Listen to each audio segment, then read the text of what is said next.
movie. It's in that same vein. Really? What's up, guys? Yeah, I never cared for Hey, Return of hey, the Living Dead. we are live Hello. now. What So is up, we everybody? have celebrating my anniversary. We were discussing which anniversary it is. Pretty sure we're going with 3-year anniversary, but who knows nowadays? Could be 4 or 5. You know? So we have. You'll remember. Who knows? Like they keep changing them, and these movies now merge into one another. So it's like, who knows? We've been I with know, But we that. have It's crazy. my good friends JT and GoreAphobe here to help me celebrate, and we're going to watch a personal favorite of mine, and obviously a personal favorite of everyone who voted, because the voting was insane for me anyway. Like I don't do a lot of those voting polls and stuff, but seeing the people that, obviously Diary of the Dead didn't get a lot of love. I'm really Yeah, shocked. that's unfortunate. I love Diary. I just said I put know. that in the kills volume. I really like Diary. Yeah, but then Wreck, and I'm like, oh, Wreck. How would Wreck That's not win? I mean, Night of the Yeah. Comet is a cult classic, but Wreck, And yeah. it came down to Night of the Comet and Cloverfield of all things. Cloverfield, really. I love care. Cloverfield. Don't get me wrong. I haven't seen it in forever. I don't remember caring Yeah. for it much. I should rewatch that. It's a fun one. Like I like the whole trilogy, to be honest. So, Yeah. we got a couple of people in the chat. We've got Perce Hill and we have Russell. So thank you for joining us today, and everyone else that's watching. Much appreciated. Thumbs up and all that stuff. You know the drill. But yeah, so now, JT, you were saying you've never really been a huge fan of this film, whereas myself and Gore, we're huge fans, but we'll because we grew up in this era. Yeah, Like, I know many people who love this movie. It's a very beloved film. What memories do you have of watching it for your first time, if any? I like I said before we went live, I saw this maybe, besides throwing it on in the background like I do sometimes if I'm editing or something like that and I'm not paying attention. It came on Tubi, but I haven't watched it in at least a decade, if not probably 15 years or so. And not for any particular reason. Like, I enjoy it. It's just one of those movies. It's like Return of the Living Dead, which I know is another favorite of yours. That I just never like. It's fun. I like it, but it's just not a movie I go back to or drawn to in that way. That like I throw on often. But I am excited to watch this one again for the first time in a long time, because it is fun and it is so 80s. I mean, this movie is the epitome of 80s. Like it is 80s to the extreme. I was 12 years old when this came out. And, I probably watched it 100 times over one particular summer between like 7th and 8th grade or some shit like that. Because it was on HBO, and back then I don't know how it is now, but back then on HBO, like Cinemax might have been around. Cinemax might have been new. I remember when HBO came out with Oz. Like 4 or 5 times a day, man. They they're almost as bad as MTV at one time. Well, I remember when HBO first came out, and Oz was their first series, their original series, and that's a great show. Have you seen Oz? You guys, the prison show? Oz is the fucking I never got into it. I love. That's a great prison show. Christopher, what's the name? Maloney, or what the hell is his name?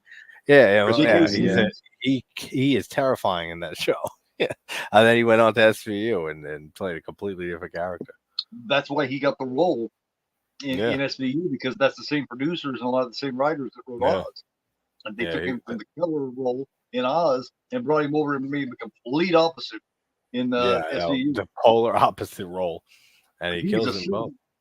Because he was a homosexual rapist serial killer in Oz. Yeah, no, that's a great show, Oz. And The Wire is probably top 3 shows of all time for me. Like the HBO had great stuff. Oh, excellent. I never got into Oz. Like I didn't mind, Law and Order, like Christopher Maloney in that. He's always been you just see him pop up everywhere, and it's that guy. He's he's that guy. Even everything I've seen him in is Yeah. He pops up in that. The boil. He decided to go the series route rather than the movie route. I think he could have done really well if he decided to go the movie route. Absolutely. But this is the era where TV shows, the actors in that got just as big as the movie stars. Is when that shit started changing. Yeah.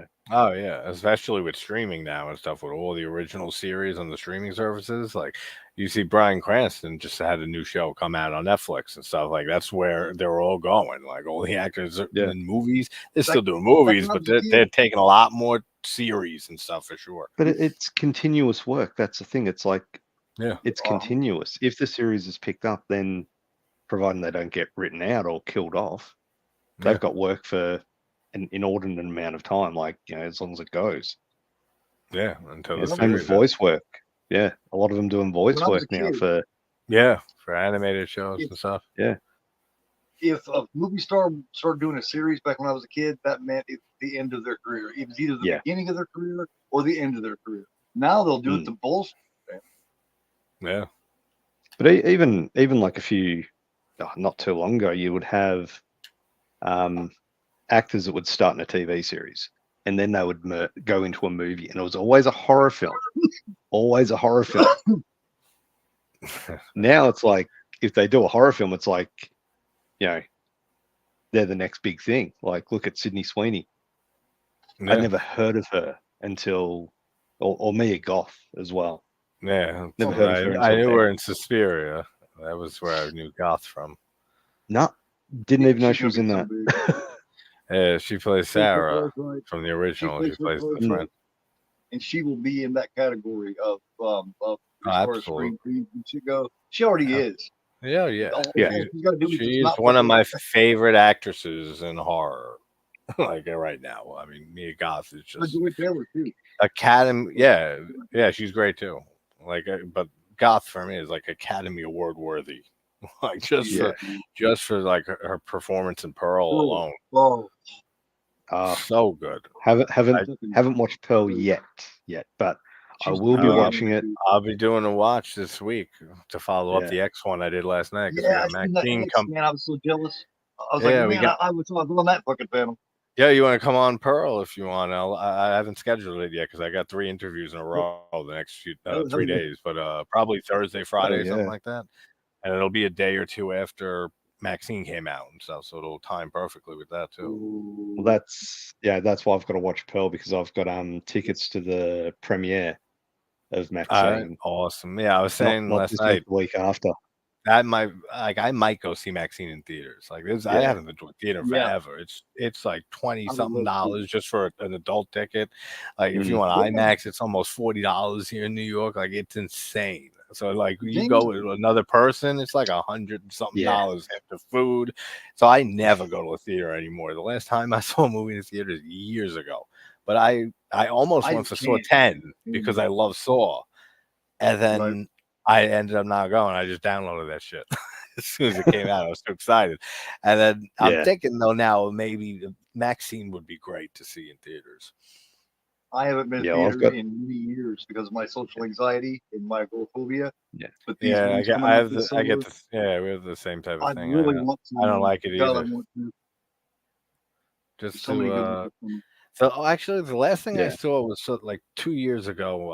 It wasn't a new movie though. It was there's a cinema near me, like 15 minutes away, that plays double features of old horror films on 35 millimeter and stuff. And I saw 2 of those. We had a double feature of Blood Rage and Black Christmas, which was fucking awesome, and then Texas Chainsaw 2 and 3. So I got to see those on the big screen. That was great, especially seeing 2, because I mean Texas Chainsaw 2 it's my favorite. So I mean that was just a blast. Because we got Long Legs, we got Maxine, we got that Violent Nature. This fall we got Terrifier 3. Yeah. I mean, I so badly want to go, so I think I'm gonna. We got a lot of stuff coming. Yeah, the rest of the year we got a lot of new releases coming. Yeah, I'm going to see what's it called, Sting. For some reason now this really gives me the shits, to be honest. This is an Australian-made film. Yeah, it's been released worldwide except Australia, and the week it gets released, same week that Maxine comes out. Oh, yeah. Like, it's like, what's the chances? But I've got it's going to get buried, unfortunately, because of Maxine. I hate when that happens to good movies. I just don't understand how everywhere in the world gets it. Australia, it was filmed in Australia. It was made by Australians. I just don't have it yet. Yeah, but I am looking forward to that because the director, they did Wormwood, Road of the Dead, and Wormwood Apocalypse. I've heard of that. I never saw it though. Those movies. Just fun Australian zombie films, like really good. There's a really interesting story behind it. Haven't seen it, no. I have heard anybody talk about Long Legs yet? Because it's supposed to be really good. It's got I've heard it's creepy as. I've been hearing a lot about it. I have no idea what it's about or anything, but I've been hearing it been hyped up a lot. Did it come out or is it coming out soon? Black Coat's daughter. So Black Coat's daughter is looking awesome. Yeah. All right, so that gives me some good hope. I don't think it's out over here yet. Is it out, Keith, in the States? Did it release or is it coming out soon? I don't know. Either came out this past Friday or it's going to come out sometime the next week or. Okay, so it's like coming out like it's either out or it's right here around the corner. Okay, cool. Over here it's coming out 11th of July. It comes out over here. Okay. Yeah, so that's on my list for sure. And Russell's asked, and you guys are probably good people to answer this. Your favorite French extreme film? Frontiers. Now, it's good. I haven't seen that one in a while, Russell. That's a good one, Frontiers. Like, I hate to say it, but I really enjoy Martyrs. I think Martyrs is my favorite too. Martyrs or Inside are probably Inside's good. I mean, unless you include like, even though he's not French, but they are French films. If you include like Gaspar Noé's stuff, like Irreversible, especially like that one. Enter the Void is my favorite Gaspar Noé movie. Climax, like I forget what he is, his nationality, but his films are French because he relocated to France. But if anyone in the chat hasn't seen or heard of Gaspar Noé, definitely check out some of his movies, like Enter the Void, Irreversible. Those are probably the best ones to start with. They are very extreme, though. Irreversible, especially with Monica Bellucci. Yeah. Have you guys seen Among the Living? I think it's like French made. I heard it though. Sounds familiar. Yeah. It's really fucking good, man. I recommend. It's a newer one or an older one? No, it's like 2008 or it was like somewhere around 2010, something like that. Yeah, it sounds familiar. Really I don't remember. I never saw it though. It's very obscure. It's like hard to even find it like streaming. You know what I mean? And as far as physical releases go, there's only a couple of them, and I only found one because it's in a foreign language. I only found one that has English subtitles. Only one DVD release. Oh, really? Well, speaking of physical releases, like this is my Night of the Comet. Nice. The Arrow edition, and that's the cover I'm most familiar with. Yeah. So the cover I can't even show you because the this is a double disc one, but that's cool. Obviously the cover that I'm familiar with. Okay. That's the video release one. Not Society. Almost looked like Society. Yeah, I was gonna say almost looked like Society on the left. Yeah, they chuck in these little things, but no, that's the video cover that was in Australia was that one there. Okay. So all these new ones, like the one on Gore's, that one there, I love that the biker cop scene. Yeah. And we'll get into that soon. But I got this off eBay and I got it really cheap, and it comes with this booklet, which is just amazing. Like, it's got a lot of stuff in it. Plus, Kelly Maloney on the back. So nice. Yeah, this is a couple of years before she did Chopping Mall, I think. Yeah. One of my favorite scenes, like just coming out of that cinema. I think that's why I've always wanted to work in a cinema. Yeah, I worked in a movie theater for like a year and a half or so. Yeah, you think free movies, fun. And you see the ending of movies and shit like all day long and stuff. Like, it depends what movies are playing. great cast in this. You know, we were talking about that before we went on. Of course, you got Kelly Maloney. You got Catherine Mary Stewart. She did a lot of shit. She did the Girl Next Door, Annihilator, Nighthawk. Do you remember the scene in Nighthawks? If you guys have seen Nighthawks, you know the scene where he pushes the bomb underneath there, he blows up the place. You know the young chick that's waiting on him. That's Catherine Mary Stewart, the star of this. Oh wow! Okay. She was also in Days of Our Lives back in the day. I liked. Did you guys ever see a movie called Night Flyers? Like a Night Flyer. It's the vampire movie. No, this is a. Oh, okay. It's a space one. Yeah, with Catherine Mary Stewart in it. Yeah, that's the name. Spaceship, right? Night Flyer. Yeah. With what's his name? The one I'm thinking of, the vampire. Yeah, you're thinking of the vampire one with the one with oh come on, he's from Twin Peaks. He plays Albert on Twin Peaks. He's a great actor, Miguel Ferreira. Yeah, that's it. Yeah. That's a great movie. That's a great vampire movie. I like that one. I never heard of the one that you were talking about. Me either. Yeah, it's a very obscure one. Yeah, and it's I think it's actually written by.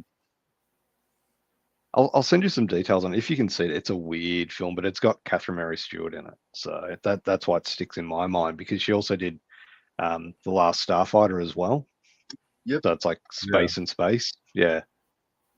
Yep. But like Weekend at Kelly Bernie's. Maroney, you've got Weekend at Bernie's is so good. That's one of my favorite comedies. She was in that too. She was in that one too. Mary Warnoff is a legend, man. I watched her in Hellhole recently. She's great, like, man. She is just. She's like statuesque and like imposing. Do you like Silent Night, Bloody Night? That's kind of divisive. I like it. I haven't seen that in a while. Silent Night, you can't find a copy that looks good because it just looks like shit. All over the copy. Yeah, I haven't seen that in forever. But I kind of enjoy it. There's something about it I like, man. It has an atmosphere. Yeah, sometimes certain movies that are terrible, and like some people would call terrible. I mean, look, Pieces. A lot of people would call a terrible film because it is technically, but it's fantastic. It's one of my favorite slashes ever. Like, Pieces is the best. Exactly, that's great. I know, I love that. The Pieces is just great, and like the Mutilator is like it's all the kills, and that's when In the Violent Nature reminded me of a little bit. Is how like just the kills are the absolute standout. But like I know the Mutilator sucks like on the technical aspect in every way, like the acting's terrible, but there's so much charm to it, and the kills just make it a top slasher for me from the 80s. Nightmare is the same way. There's you could say that one rewatch that. Badly acted. Nightmare in a Damaged man. Nightmare in a Damaged Brain. Oh yeah, it's a great movie. Fucking crazy one. Hey Jamie. A lot of big mainstream fans though don't like those kind because they were lower budget. The acting's not quite as good. It don't look very good. You know what I mean? Oh, you can tell. I mean, especially if you're a big horror fan or movie fan, you can tell as soon as the first opening shot of a movie, you know what you're in for. Like just how it looks. You're like, all right, this is this type of film. Okay, let me set my bar where it's supposed to be, right here with this quality. Yeah. Hey, Larry. It's not how much you spend; it's where you put that money. Is what's important. I always say you write to your budget, and you'll always mostly succeed. Like it's people who can't write to their budget, and they want like helicopter explosions and shit and stuff in their movie, and they write in their script, and then they don't have the budget to do those special effects or do whatever they plan on doing. If you write well, he always had it build where he would spend like $20 million on it, but it always came down to like a few $100,000 or a couple. Yeah, yep. You look at In a Violent Nature, like that obviously had a very tight low budget because the way it's filmed is there's nothing spectacular about the way it's filmed, but what they do well, they do really well in it. I'm not going to spoil it, but they've used whatever budget they had, they used it effectively. Yeah, for sure. That's important. It's important. I mean, you look at Halloween, 335,000 spent on it, but all that money was put brilliant. Yeah, yeah, and I think In a Violent Nature brought in like $4 million already. Damn. Like a few million at the in theaters. For Because IFC released it theatrically, and it's supposed to be coming to Shudder soon. Yeah, I think it's Shudder's got it July something. July 1st, maybe? No. Not sure when they've got it coming out, but yeah. It's definitely worth it if you can see it. Just, get comfy. Oh, That's all I can say. Yeah, absolutely. And the thing is, like, what I found, like, you couldn't look away from it because the scene changes very quickly in it. So if you look away and then you look back, it's completely different.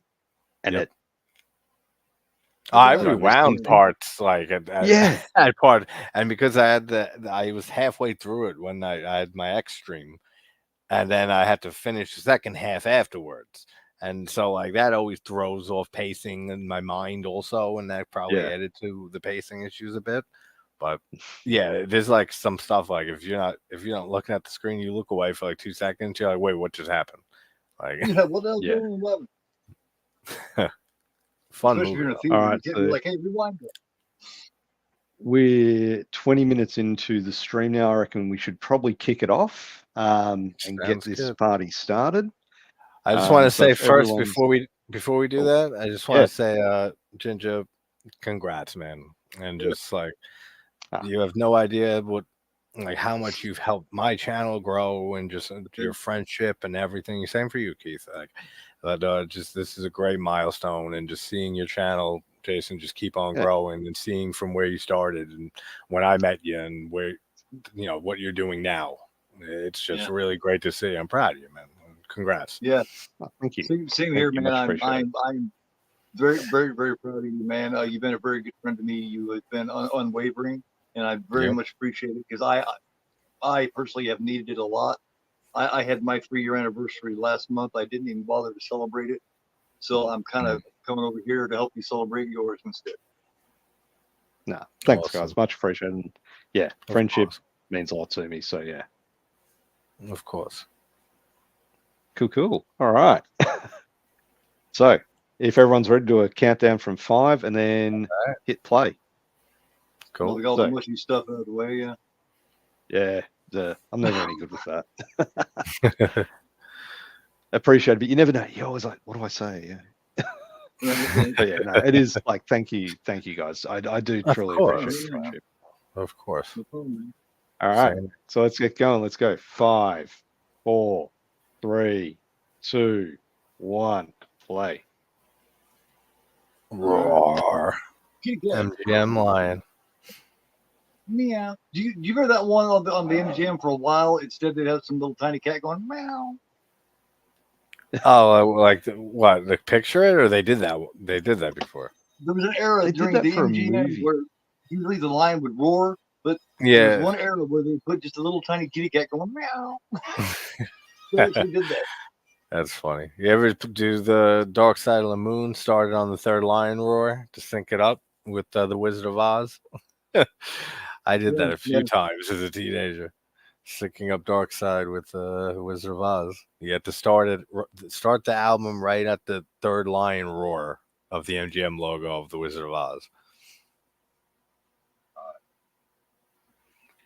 Now, if I'm correct with this movie, it came out around the same time as Halley's Comet. Yeah, was coming around. I think so. Yeah. Yeah, and Maximum Overdrive, was that the same year? What year is this? What year was this again? This is 84. 84. I think it was 83. Maximum Overdrive. 86. Oh, 86. All right. It was yeah, I thought it was a little later. Haley's, Jamie said Haley's came in 86. Yeah. Okay. Makes sense. Do you think if this came out in 84, people would have been shitting themselves? Do you guys know that he is Juliette Lewis's dad? No. Jeffrey Lewis and Juliette Lewis is bad. I didn't know that until a couple of years ago. All right. Michael Bowen. Michael Bowen. He always plays that dick character. You remember him in Valley Girl? He's great. I love Michael Bowen. I'm Buck and I'm here to fuck. Yeah, he stole the. Yep. And then Jackie Brown, and then he was in Breaking Bad too. Django. Yeah. Django. Yeah. Yeah, he worked with Tarantino. Yeah, he worked with Tarantino a decent amount. Oh, Tarantino loves him because of that ass character that he made famous in fucking Valley Girl. But he's an asshole boyfriend. Yep. Gets in tight with his parents and shit. Yeah, he's just a great actor. I love everything I've seen him in. Yes. He's definitely got that asshole nailed down, man. He's perfect at it. I'm still in shock that Jeffrey Lewis is Juliette Lewis's dad. It's crazy, isn't it? Oh yeah. Jeffrey Lewis was a great character actor, man. If you look at his resume, Jeffrey Lewis did some damn good shit, man. One of his last things he did was Devil's Rejects, and I think he was getting sick around that time. Clint Eastwood loved him. Clint Eastwood put him in a lot of shit. Yeah. Every Wiggle Loose. I mean, on and on, man. High Flames Drifter. I love Devil's Rejects and House. Yeah, it's three from Hell was a big disappointment. Definitely. Yeah. It's because Sid Haig was too sick to really. Yeah, I mean, it was heartbreaking just seeing him like that. Like he's only in it for 5 minutes and he looks sick and like ready to die. Like it's so sad. The thing is, there was no need for that film. Like, yeah, exactly. Devil's Rejects ended it perfectly. Like, yeah, and they survived all those bullets. Get the fuck out of here! You see that onslaught in the Freebird scene at the end?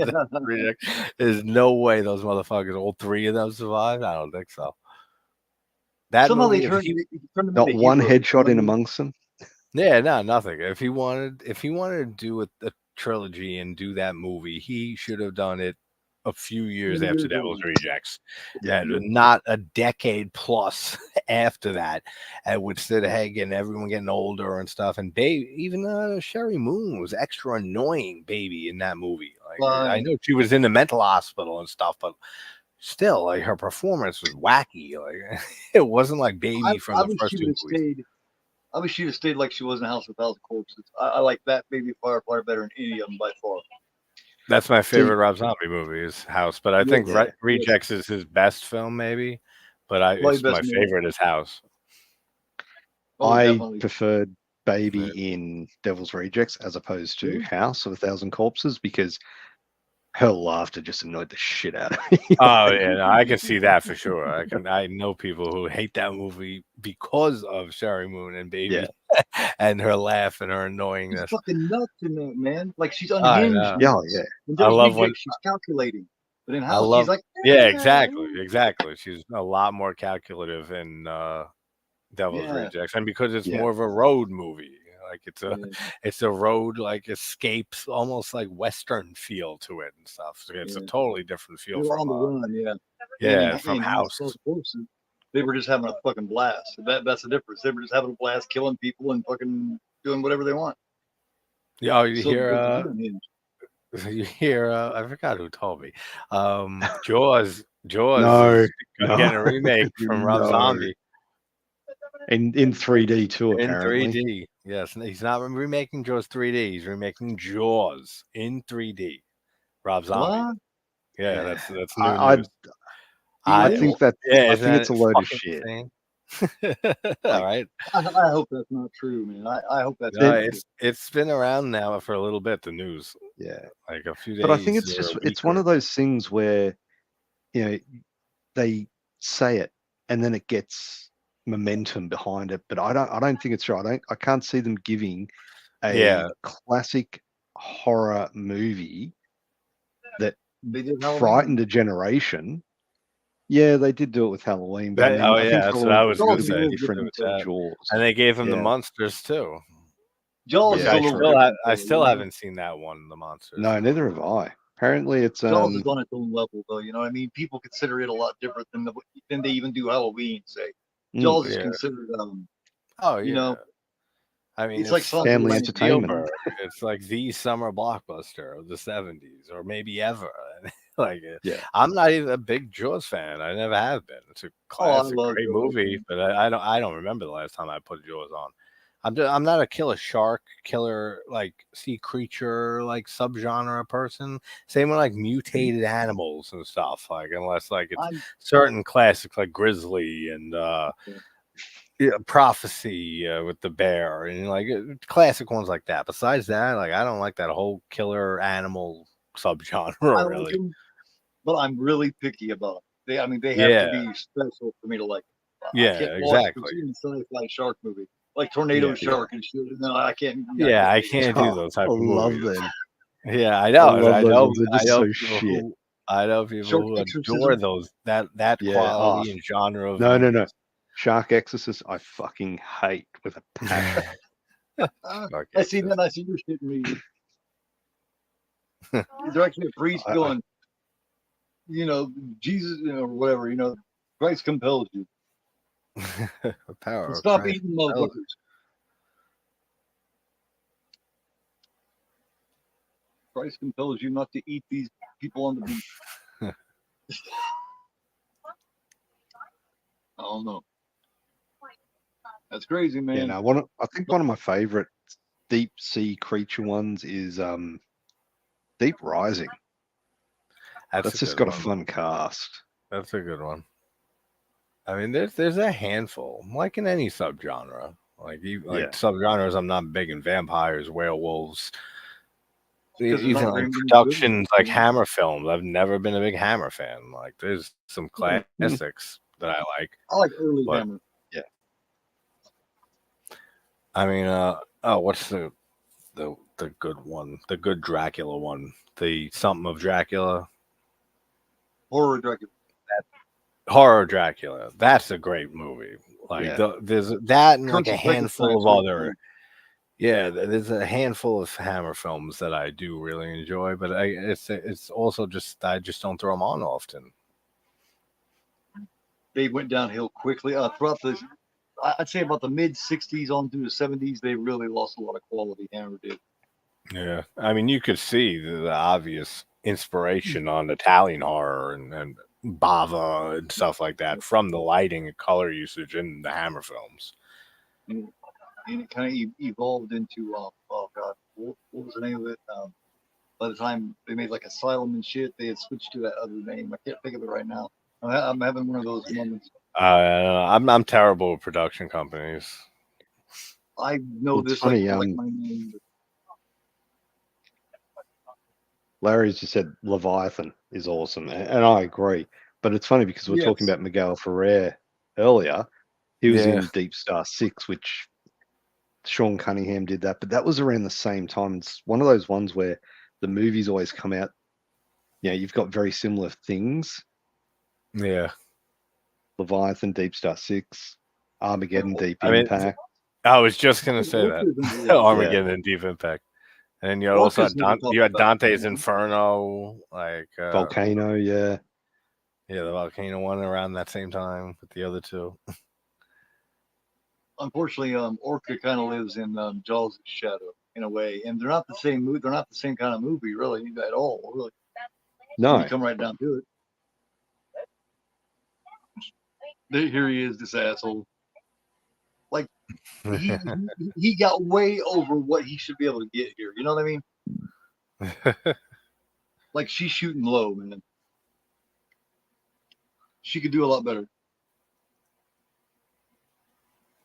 He's not only a goof; he's an asshole too. For some reason, she fucks the guy anyway. Nobody knows why. He must be able to do something that we don't know about.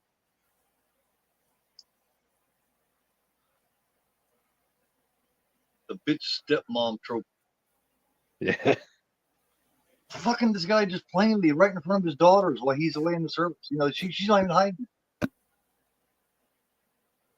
I like that shot. All these shots right here, the sky red and stuff. This is the town's deserted, the city. All those shots are really good.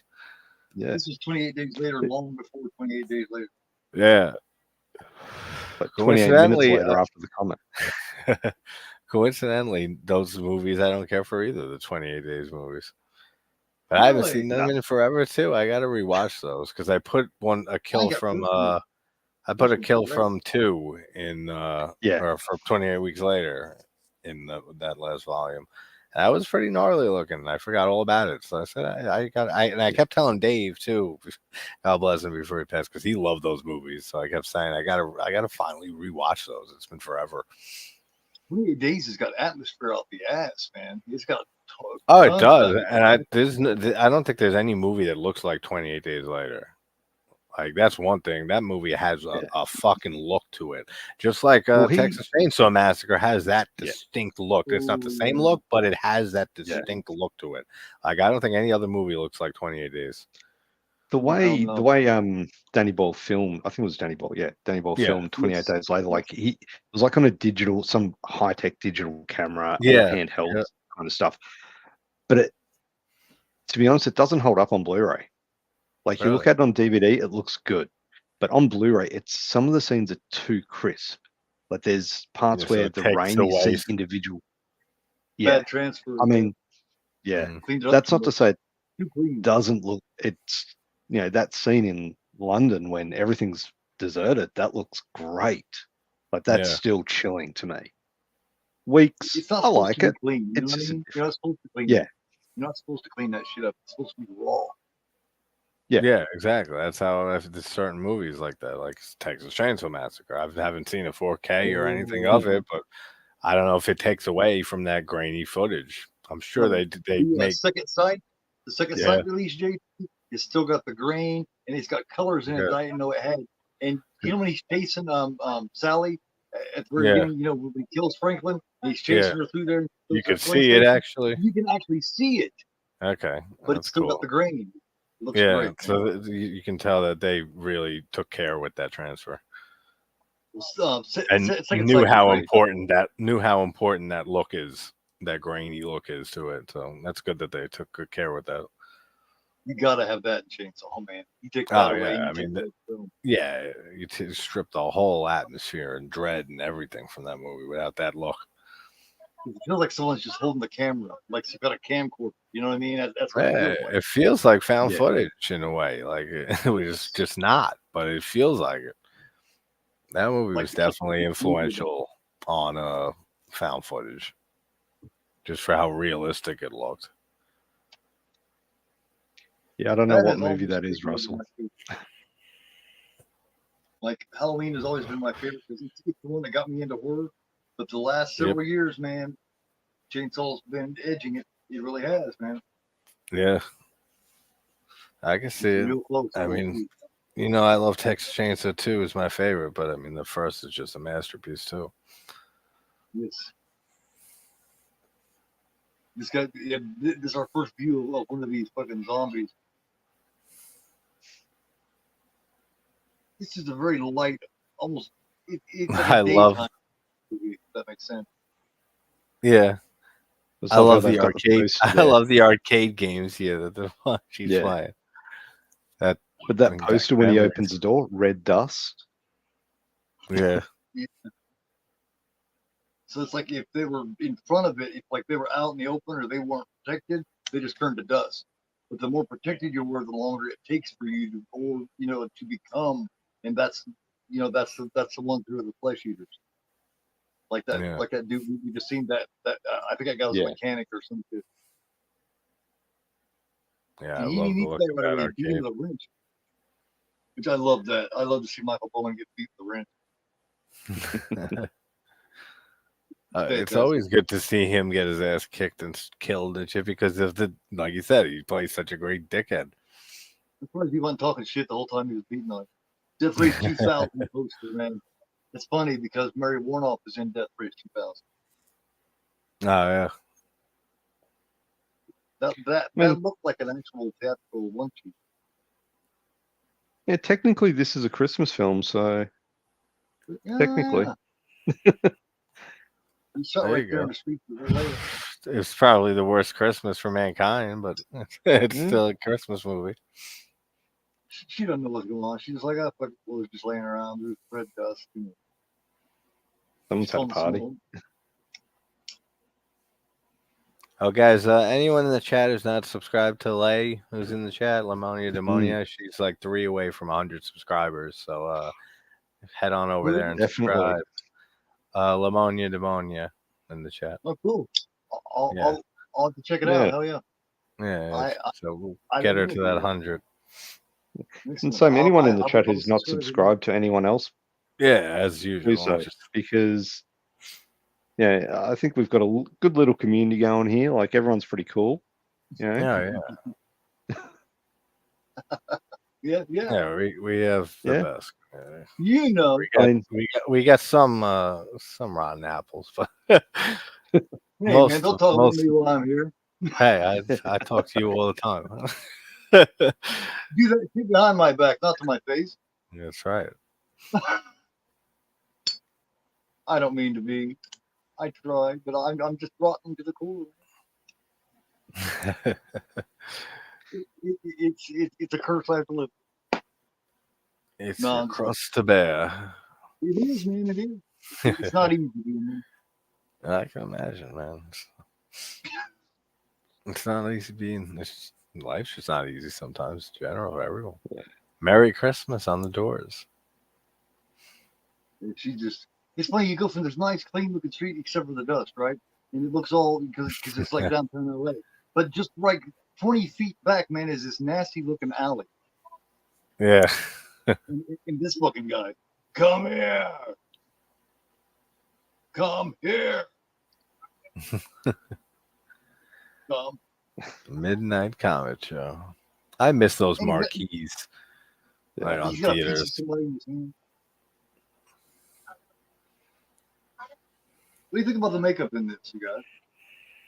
I like it. I think everything looks so good and so authentic to the time period. I mean, it was made in the 80s, of course, but it just, like I said earlier, that's the one thing I remember most about this movie is just how 80s it is.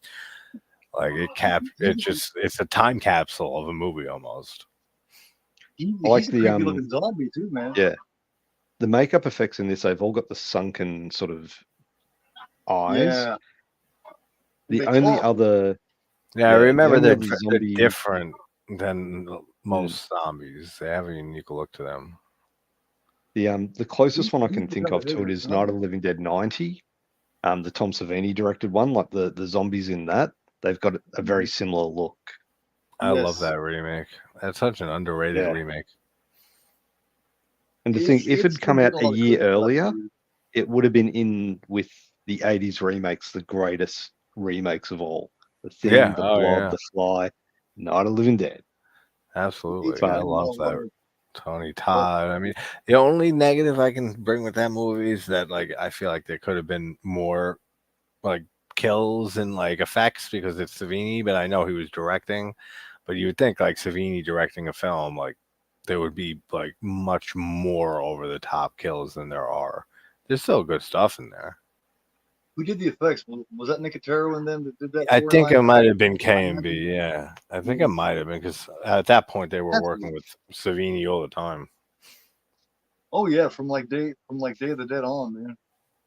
And Dawn, even on Dawn they started with him.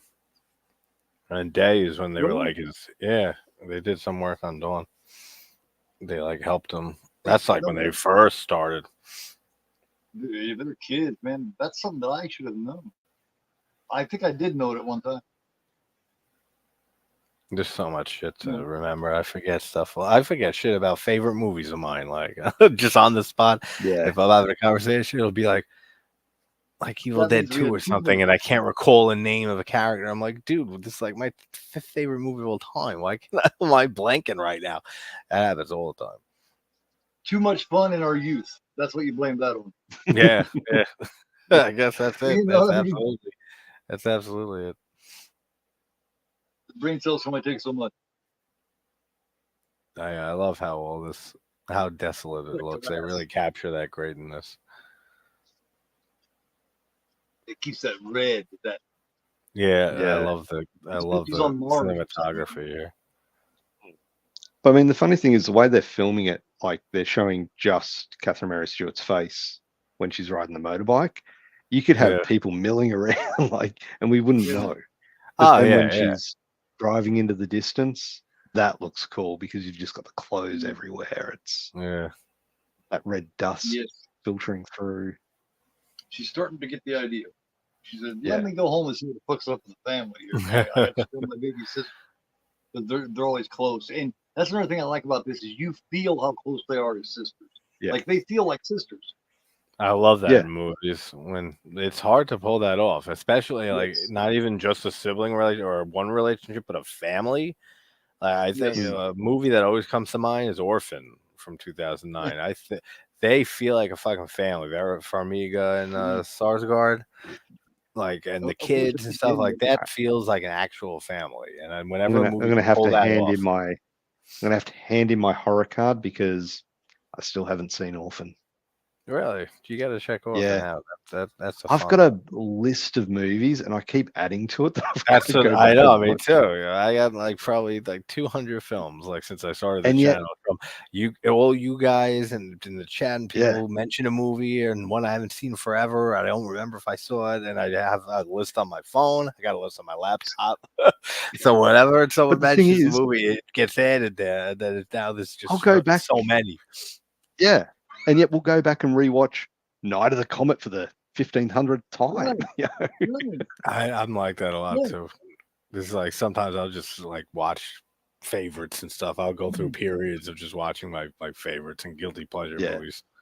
And when I know like I should be watching new stuff or shit I haven't seen in forever, but it's like, nope, fuck it. I feel like watching this and again or this again.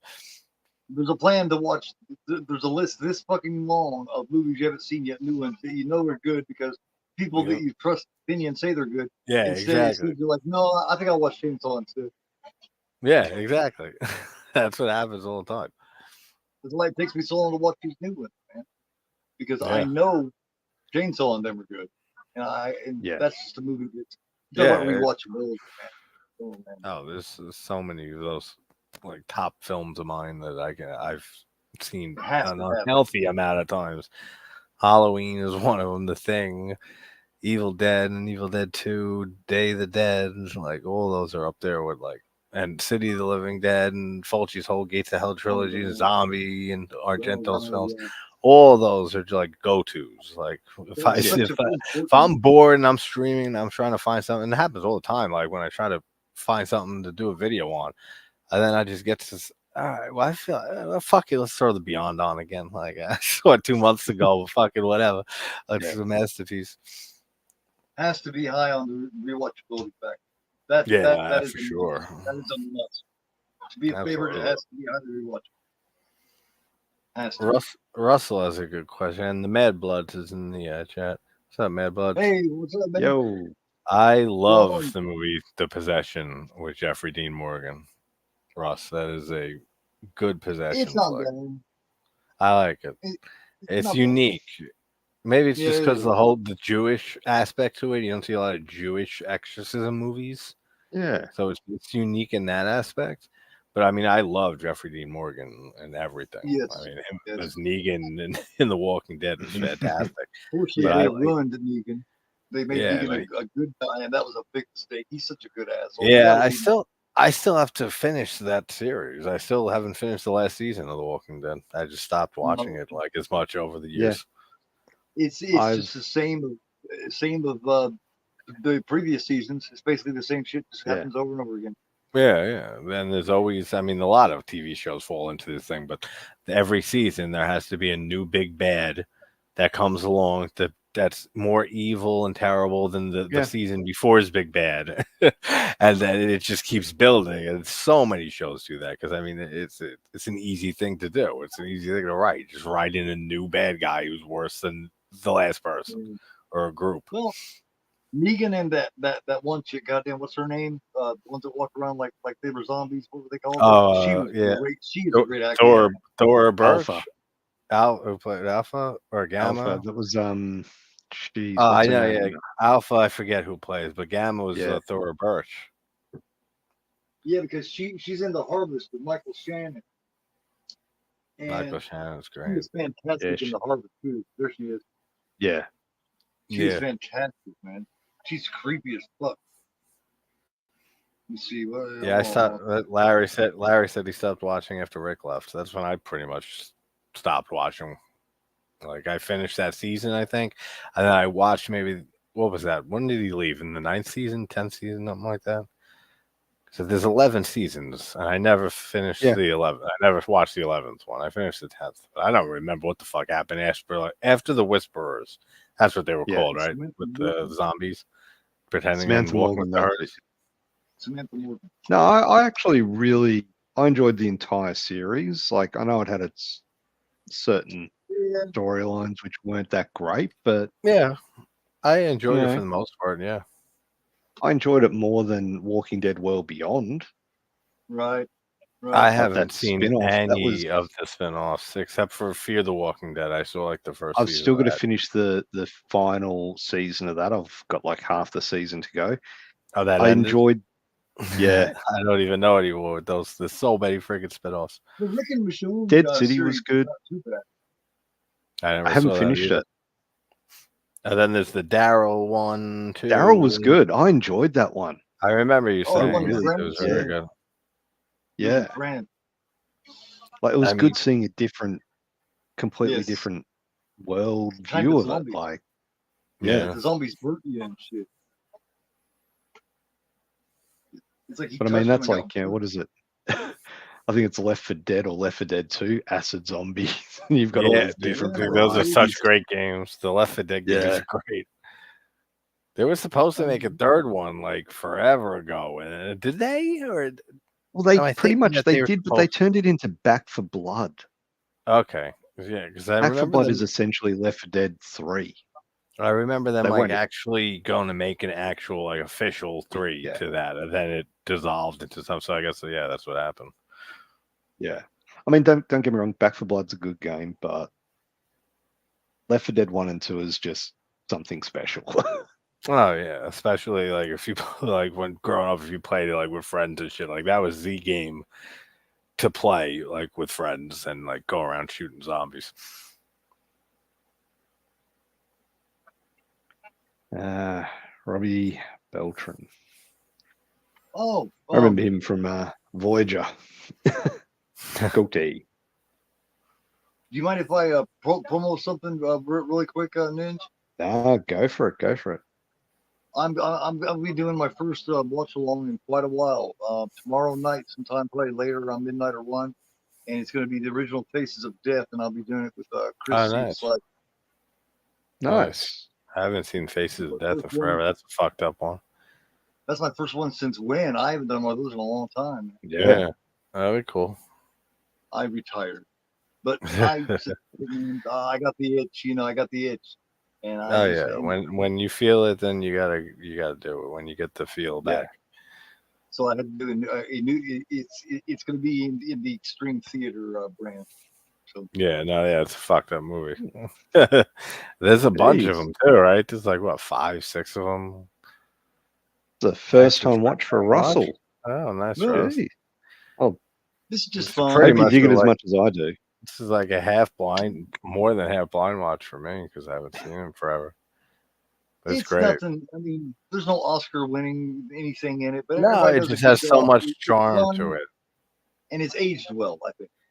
Yeah, like I said, it's like a time It's like the perfect time capsule movie, like a horror movie of the '80s. The hair, the clothes, like all of that is just all of that is just like excellently done here. I remember when everybody looked like that. You know what I mean? For real, man. The hair, the clothes, everything. It takes me back to when I was, 12, 13 years old. Yeah, I was born in '88. I remember, like, just as a kid, like 4 or 5. I remember that fading out completely, all that style and stuff, in the '90s ushering in. I suffered my first heartbreak in 1988. Yeah.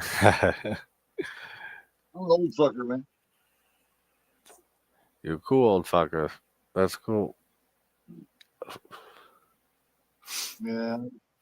Wouldn't it be cool if every birthday, like once you get 50 or so, then every birthday you start going backwards? Then next year you're 40. Yeah, you live half a life and then you live back half a life. Like backwards. Yeah. I don't know how far back I want to go though. Yeah, I know. And then you reach like 6, and then it's like, that reminds you of like the Goosebumps book in episode Cuckoo Clock of Doom, when the kid turns the cuckoo clock around, and then he keeps regressing in age, and then he's like 12, then he becomes like a 6-year-old, then the next day he goes to sleep, he becomes a fucking 3-year-old, and he's still able to find the clock and reverse it somehow. I love those. I grew up with Goosebumps, like both the show and the books. They're still watchable. Like I did some reviews like a long while back on them. I should go back to doing those. They are fun to rewatch. You get a good shot of them living through this. The girls, especially Kelly Maloney, really shows the emotion of what she's going through. Because she's young. She's what, 15 or so? So she's really experiencing something fucked up here. She just doesn't know what to do. She's a lighthearted person, so she cuts jokes. But there's times when you can see that she's really fucked up by it. I think she does an extra special job in this. Kelly Maloney does. She really stands out. Yeah. I mean, I've always loved her. She's awesome. I talked to her a while back through email. She said she usually does interviews when she has something to promote. So she said circle back like when I'm promoting something. I said, I completely forgot about it. I don't know what she's doing anytime soon, or if she's doing anything. Chopping Molly is a good. No, I saw her on the Night Watch Zone. That was a lot of fun. Yeah, I remember he had. I love Chopping Mall. Yeah, Chopping Mall's a lot of fun. He actually had both Catherine Mary Stewart and Kelly Maroney. Yeah, the exploding head scene in Chopping Mall it's one of my favorites. It gets overlooked. That's why I threw it in the kills compilation, because you brought it up and I completely forgot about it. I said that is a great kill. There's like 5 of those explosions, head explosions, and body explosions that stand out. You got the scanners, you got Maniac, you got Chopping Mall, you got the Fury with the whole Prowler. The Fury is great. Yeah, the Furies I threw in because of you, Keith, in one of those kill volumes. Because I forgot all about that body explosion. That's great. Nice. I think one of the Brian De Palma film.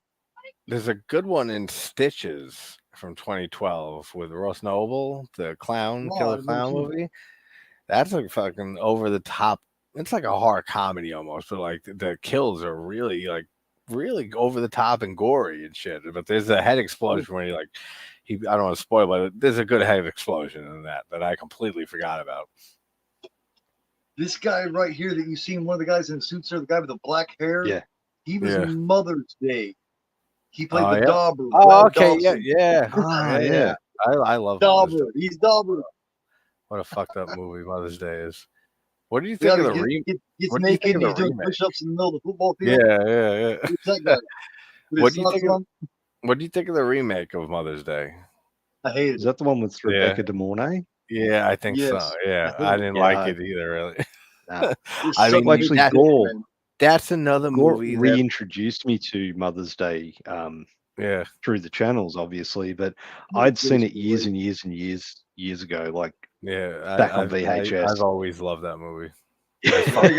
As fucked up as it is, it's just I forget who plays the mom, Keith, the actress. She kills it in that movie. Beatrice, Beatrice something. She kills it. Yeah, she's so good. That is an original theatrical one sheet. All of them. Hey, what's up, Trash Picture? Hey, what's going on? Mother's Day is fantastic. Very underrated. It really is. It's very underrated. I think I threw it up on a poll at one point for something, and it got no votes at all. And I know that when I put on polls and shit like that, I know what's gonna win just because the majority. I tried to push that.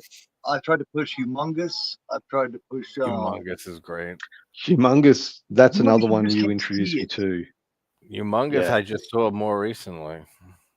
Just Before Dawn. I tried to push that. Just Before Dawn is fucking brilliant. Yeah, this is a handful that I try to push too. Like Excision from 2012. I always try to push that movie. I love Excision. That's the one with yes. With Annalyn McCord and Tracy Lords. Annalyn McCord, yeah. I think both of their performances are absolutely phenomenal in that movie. And it's got such a disturbing, fucked up ending, and the song that ends it is an actual band. That's one of I think the most fitting songs for a movie, like credit wise. It's so good, that movie. It reminds me, and Russell asked about French extreme films. Have you guys seen a movie Raw? Oh, the meme? RAW. Yeah. I haven't seen it yet. I've thrown it on, and just it was one of those things I just threw on and then just didn't pay attention and didn't watch it. But cool. I know it. Yeah, I gotta rewatch that and actually. Yeah, I've been meaning watch it. Yeah, I've been meaning to chuck it on. I just because I hear it's quite good. Like it's I've heard good intense. Things. What Swallow? You guys seen Swallow? No. Why does it sound so familiar? What was that? Oh no, I'm thinking of a book. I'm thinking of Chuck Palahniuk's book. Yeah. Because that had everything, man. I think of his name. And she gets addicted to it, and her husband's family is trying to control her, and control what she's doing. And she just keeps eating all this fucking fucked up shit. Russell says Mother's Day is so funny. That's funny. Sam Rockwell. Russell's got a fucked up sense of humor. When I first met him, he was talking about Texas Chainsaw Massacre, and he said Chainsaw Massacre is hilarious. I was like, damn, you're a fucked up dude, Russell. I love it. I love him too. He's the best. He's a sick man. Yep. He's a funny fan. He's a funny one though. Hell yeah. Him and his jokes. Hey, sicker the better, man. Exactly. That's how I a random joke in the chat, and that's why we like him. Hell yeah. Exactly. Anyone who looks at gore like that, you got to respect that, man. Yeah. Well, that's like we were saying, like the in a violent nature, that when you see that kill, it'll change your life completely. Yeah. So I've never seen anything like it. Yeah. Oh yeah. So when you see something that you say, "Oh, I've never seen this before," that's it. Right. Like that's the one. Excellent. Oh, I'm looking forward to it, man. Yeah. Yeah. No, that's very good. The effects are very good. Excited. Moment of silence while Kelly Maroney gets her kid off. So yes, moment of silence. I endorse the moment of silence. Now, is she of age here, or because you notice it doesn't show any bare breasts, but you can see right through that bra. You can see the nipple. Yeah. So I'm guessing she's at least 18 years old. She's just playing young. Yeah. Right? Oh yeah. Yeah. Because you can see that nipple plain as day. I mean, that's the thing about this film. There's no. There's no real. I remember this scene. It's a dream that she has, right? Yeah. She's hook up. That's a pretty heavy scene, man. Really. Yeah. I remember that. Jogged my memory of it. There's no real nudity or anything in this. Like that's the closest you get to it. And for an '80s film, usually you get some, tits and ass. Yeah. Right. It's a very family-friendly movie. Yeah. I mean, considering, exactly. Like considering all the other movies out there.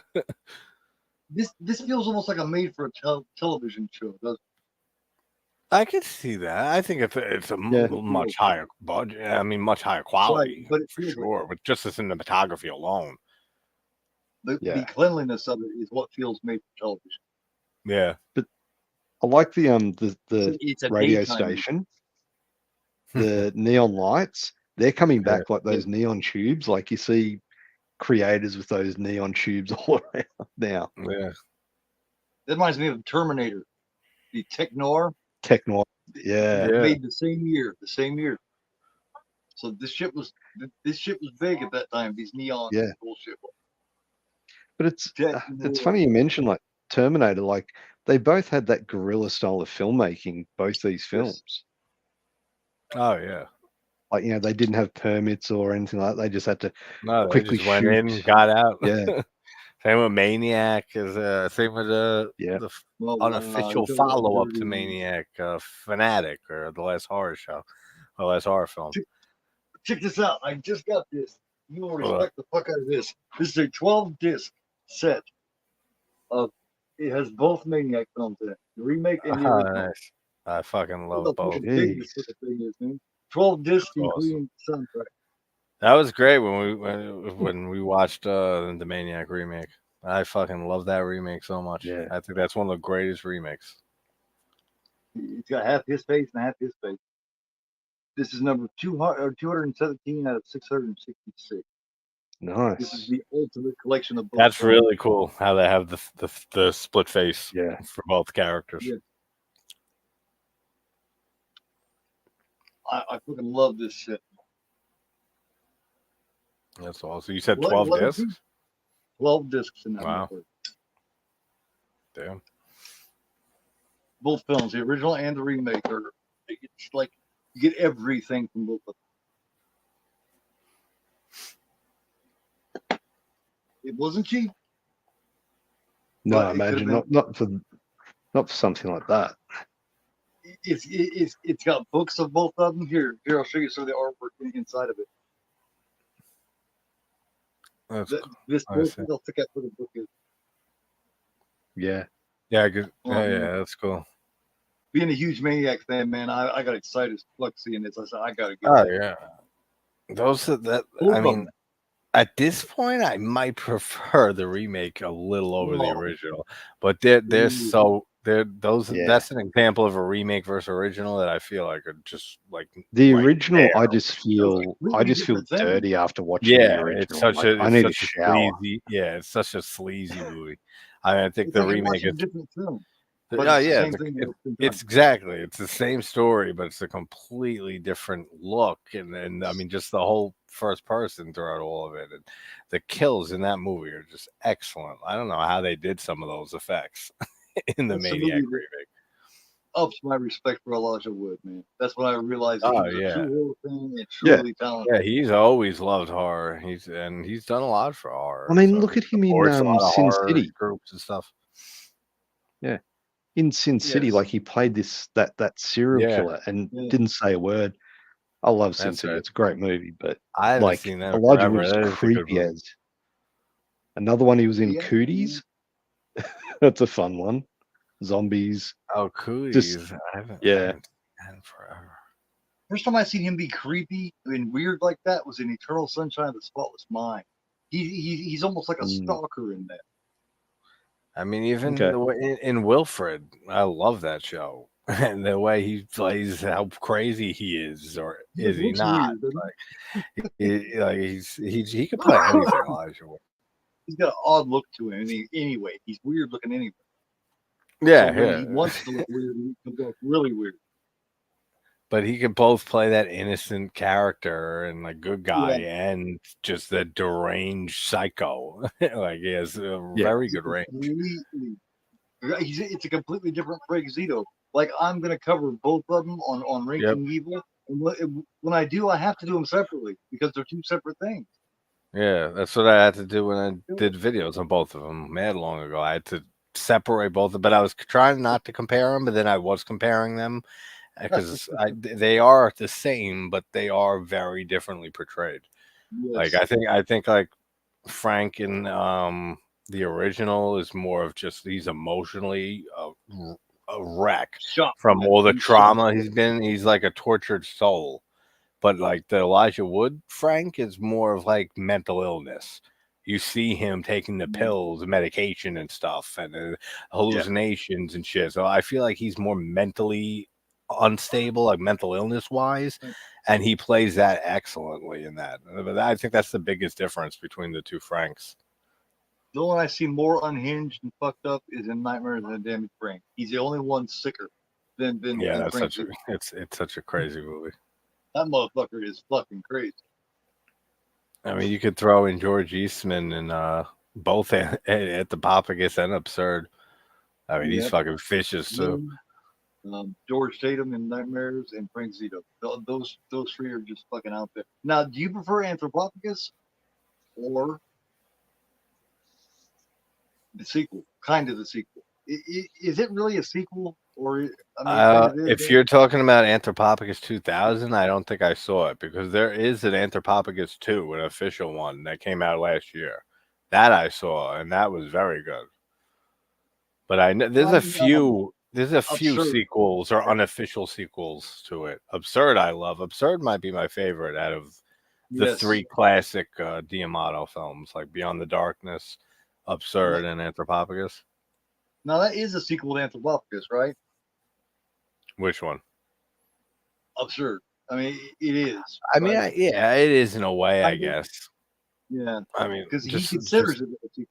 Yeah, I mean, I guess just like how Maniac and Last Horror Film was like dubbed Maniac 2 at the time. Exactly.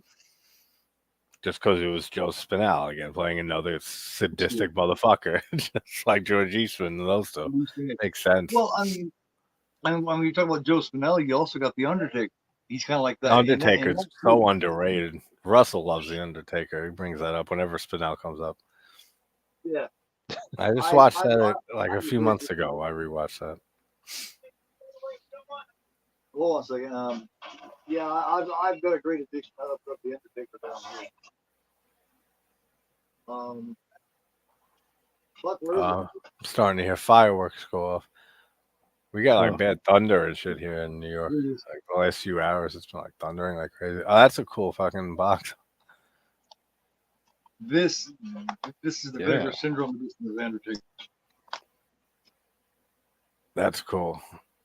It's such an underrated movie. You never hear The Undertaker brought up unless you're having a conversation about Joe Spinell and someone knows The Undertaker and like us, and it comes up. That's the only time I ever hear that movie brought up is Joe Spinell talk. I love the makeup on that kid. The makeup on that kid's zombie looks cool. If Frank Zito was in control, he'd be The Undertaker. Yeah. Basically. Because Zito, Spinell's Zito is just out of control. He's fucking emotionally shot. He was able to play. Spinell was just able to play deranged so naturally, but also in a way that you feel for him too, for what he's going through, and like the trauma in his past and stuff like that. Like everything Spinell, like even I think he might give a better performance in the last horror film. Honestly, he gives such a phenomenal performance in that movie too. Can't forget about Carolyn Monroe in those two. Yeah, I mean, and you got Carolyn Monroe there as what's her name, Jana Bates. Yeah, because it's so much the psycho Jana Bates. That's by the time he takes her to the cemetery to visit his mom's grave, man, it's over for him. Oh, Maniac, yeah, that's great. That was a big mistake. Reminds me of the kids from Dawn of the Dead. That's what they remind me of, that zombie kid there. If it didn't have the zombie makeup, it would remind me of the children from 1980. Right. That's the children, like the one from 1980. They remade that. It's essentially the new one's a remake. It's fucking great too. That remake is great. The 2008 one isn't a remake. Is that a remake? No, they're completely different movies. No, they're completely different. I mustn't have seen the original. The original is the kids go through on their bus, on the way to school. They go through like this smog. Then they end up like if they hug you, they melt your body. Right. I've definitely not seen that one. Yeah, that's a fun one. That's one I saw when Alexi was around, and he mentioned and he brought up the newer children, and I didn't see that, and I saw that one. Then I said, "Oh yeah, there's an older movie called The Children too," and I watched that too. Both of them are very good, but they're completely different movies. It's more like an infection in the new one, in the 08 one, that, like. But they start off like killers. One of them's sick. One of them's got a cold or something. Yeah, it's completely different. Yeah, you're definitely right. Yeah. Yeah. There's another one out there. There's something wrong with the children. Yeah. It came out last year. I liked it. Actually. That was a weird one. It was good. It was just weird. Oh, it's very weird. Yeah, with the bugs. I mean, they did a good job of making that guy like really seem crazy. I mean, after seeing what he sees and the kids, what happens to the kids, and then they're right back again, like that, and then the bug shit. Yeah, that's a weird movie. I enjoyed Who Can that. Kill a Child is in that vein too. Just for some reason, if you're a kid, this gets to your brain and it just makes you want to kill all the adults. Who Can Kill a Child is so fucking good, man. I haven't seen that in forever too. That is a good one. Good. I'm going to do that. And Russell, in answer to your question, yes, I did like Cooties. I enjoyed that a lot. It's just a fun movie. Like it's, Rainn Wilson is just so hilarious in it. I love Rainn Wilson. Yeah. Fish Boy. And Dwight on The Office, like he was the best on The Office. I mean, seeing him in The Last of Us, that was an interesting change of pace from. I think it was him. No, it wasn't him. No, I'm thinking of someone else. Oh, in the show. Yeah, there was something he was in where.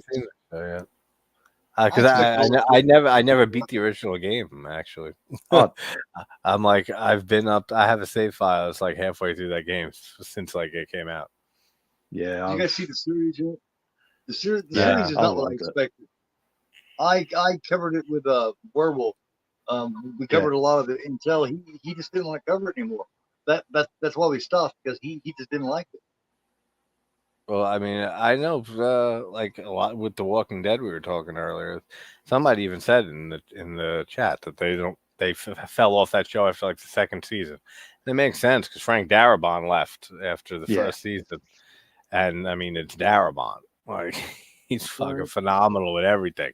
So there's a huge difference in The Walking Dead from season 1 to season 2 and onwards. Yeah. Just because of the lack of Darabont. But I honestly think some of it actually got better after season 2. Like season 2 was very hit and miss. Like they had a lot of issues with writers' strikes and things like that during season 2. But the farmhouse the whole time for the most part. Yeah. The prison, season 3 is great with the prison when they take the prison. Oh, the general or whatever his name is. Season 4 is the general, the governor. The governor, yeah. That's. I think the problem is later seasons. In a TV series, generally you've got one big bad through the whole season.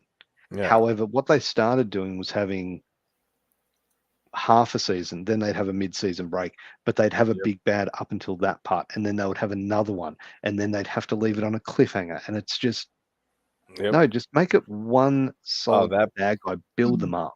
That pissed me off with the cliffhanger with Negan when and you don't know who got killed and shit, like until what it was like a year wait or some shit almost until the next. That was frustrating. I mean, that was frustrating. Shane should have been around longer. Do you guys like the Shane character? I thought they killed him off too quick.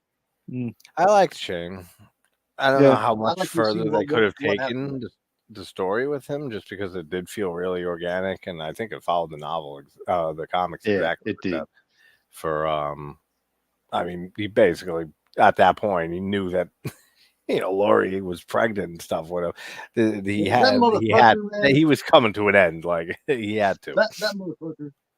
I probably have killed him long before he got killed. You know what I mean? Absolutely. Yeah. I would have fed that fucker to the first batch of zombies that we came across. I would have been like, pushed them into them and been like, "Oh no, sorry," and then like play it off. And I tried, guys. He's gone. Oops, you go, buddy. Sorry. You shouldn't have been fucking my wife and trying to take my kid. You son of a bitch. Yeah. Oh wait, did I say that out loud? Never mind. I mean, can help him. Even in the final episode of the first season, like he's basically losing his grip on Sandy, and he's like almost,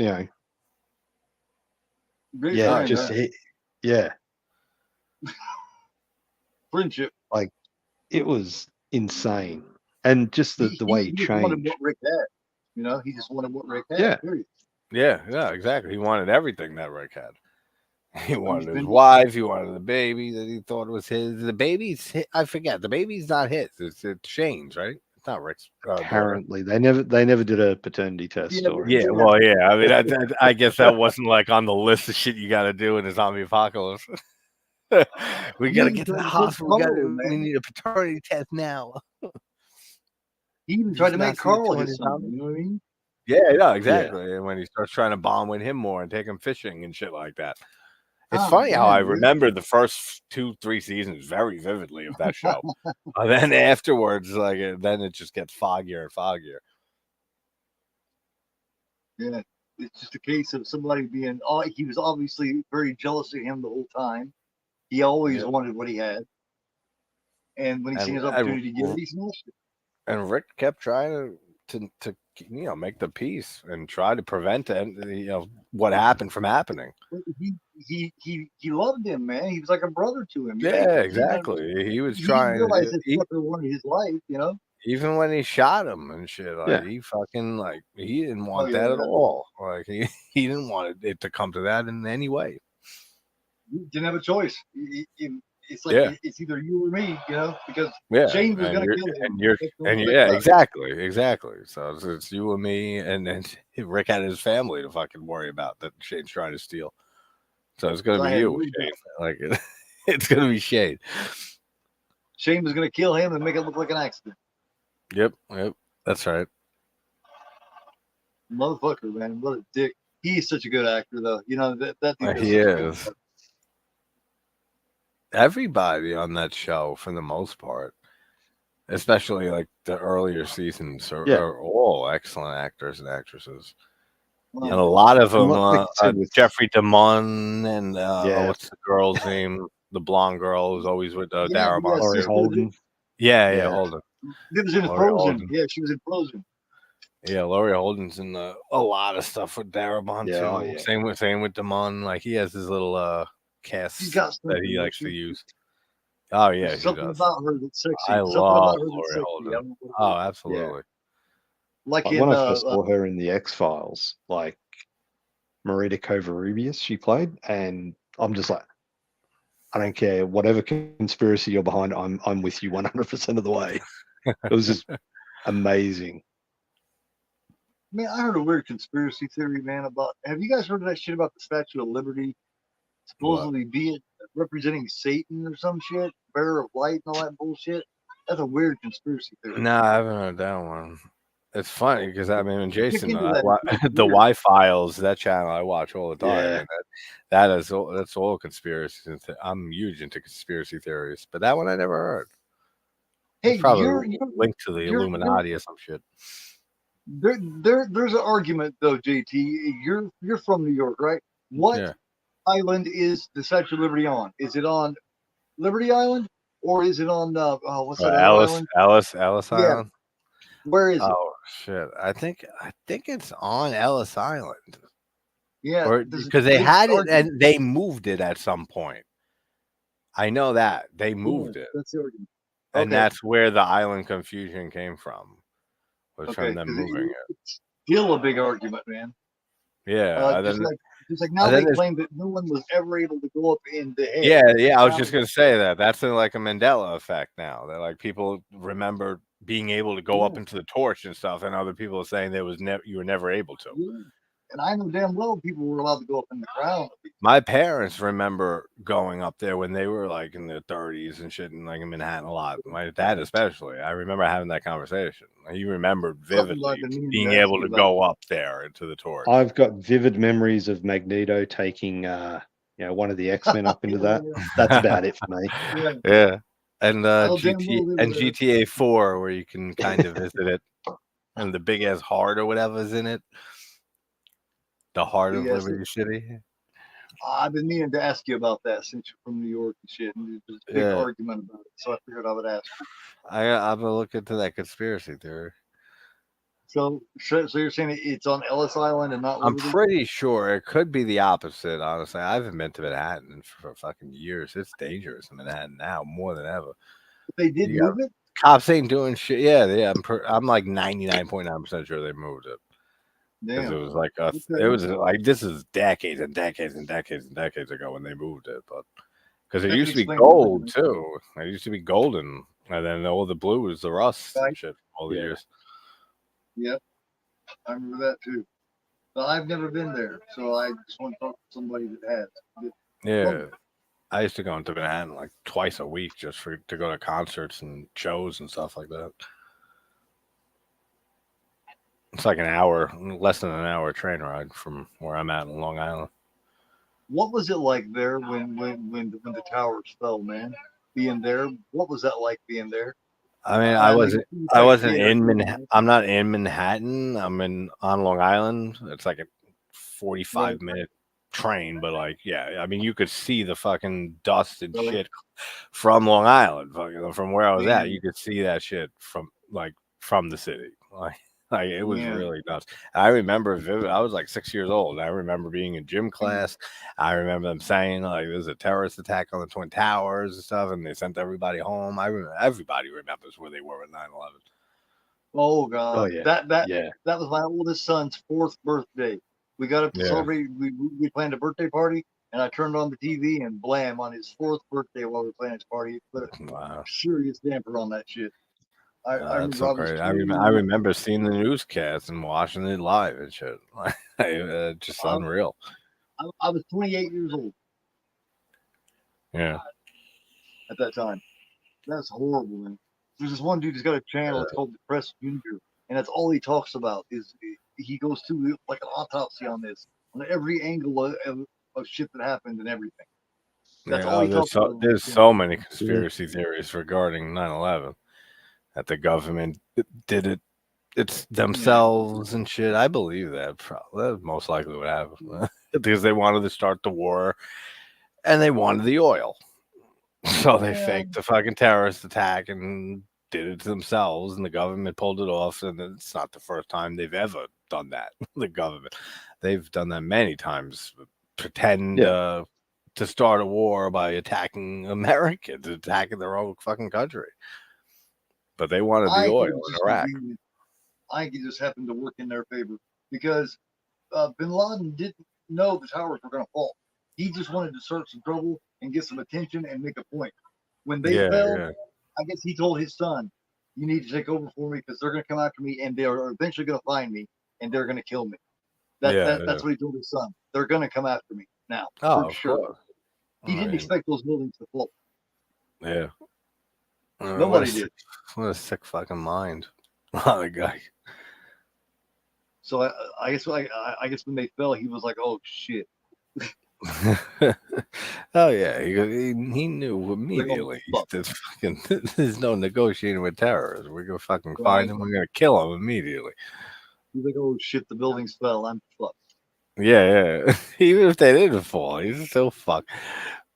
Like, but that changed it. You know what I mean? I mean, it's so like that was so impactful to everybody that anytime you see the Twin Towers in an old movie or something, the skyline in New York, it hits you for a second. Like it takes you back. Like, every time I see it. The King Kong remake. That's where King Kong went to the Empire State Building. He went to the World Trade Center. Yeah, a lot of Italian movies, Italian horror that shoot establishing shots in New York. Yeah, like zombie. A lot of Fulcis. So they always Escape shot from in New the York. Bronx.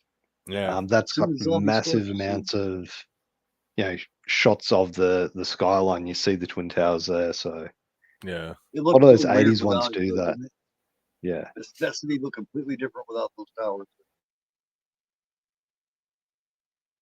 It somehow looked like a smaller city, didn't it? When they wasn't up there anymore, it just looked smaller. The whole city.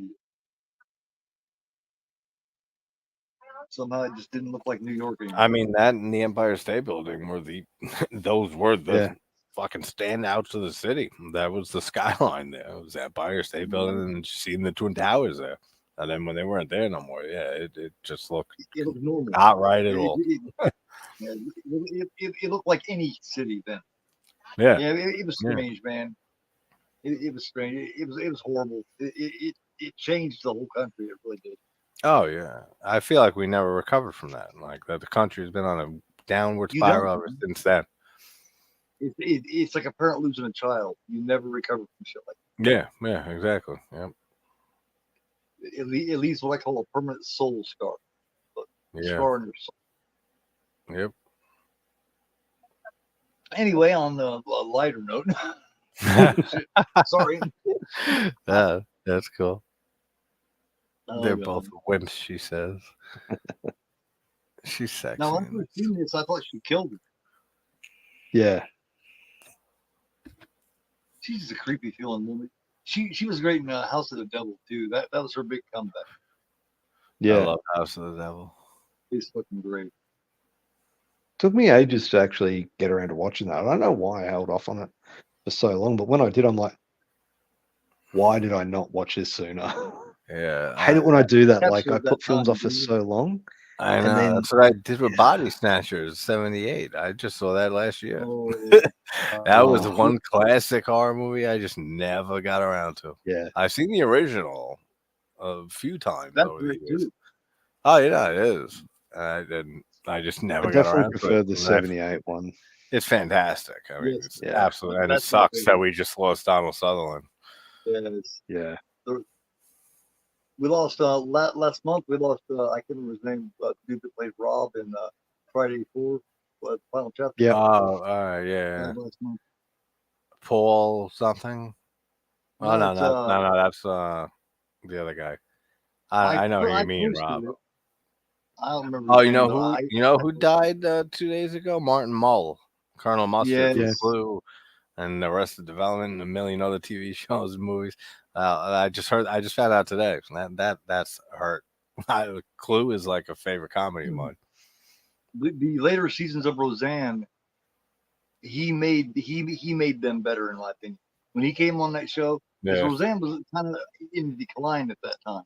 When Martin Mull came on, he kind of revived it a little bit. He's such a great actor. I loved him in everything. And he did so many cameos on TV shows, and like that guy did so many roles.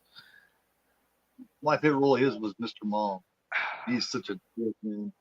Yeah. I was saying how this is a Christmas film earlier when I saw it say, I saw a Christmas tree. I never put two and two together. He's wearing a Santa Claus costume. Yeah. Did not, I say, wait a minute. Christmas has Santa. Yeah. How do they celebrate? How does people in a really warm environment, man? How do people celebrate Christmas and really enjoy Santa Claus when it's so warm? Yeah, I know, right? That's I'm from a cold place, you know. Yeah. Well, we say the same. Like, how do you celebrate it when it's so cold? Like, you can't go outside and enjoy the warmth. You know, it's that's true. You don't know what you don't know.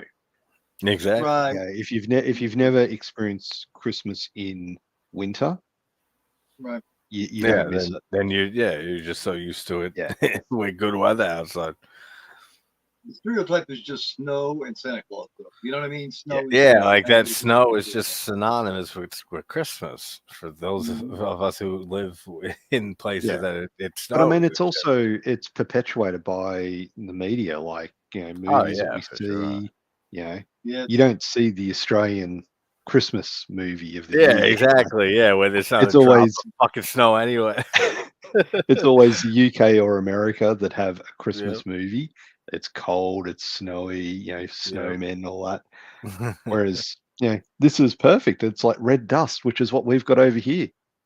If we make a snowman, Jack Frost too. Jack Frost 2 takes place in a tropical island or whatever, and he's a snowman. That's an exception. Yeah, but do you really count that as a movie? No, because that movie sucks. I mean, the best thing about the first one was it had Shannon Elizabeth in it.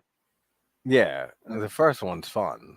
The second one, I don't even remember much of it, but the whole idea that the snowman's in a fucking tropical island is retarded. Just the whole premise for that. Did Gary Busey do the voice of Jack Frost? He did the voice of Ginger Dead Man. I know that. Yeah. I don't know if he did Jack Frost. Who did Jack Frost?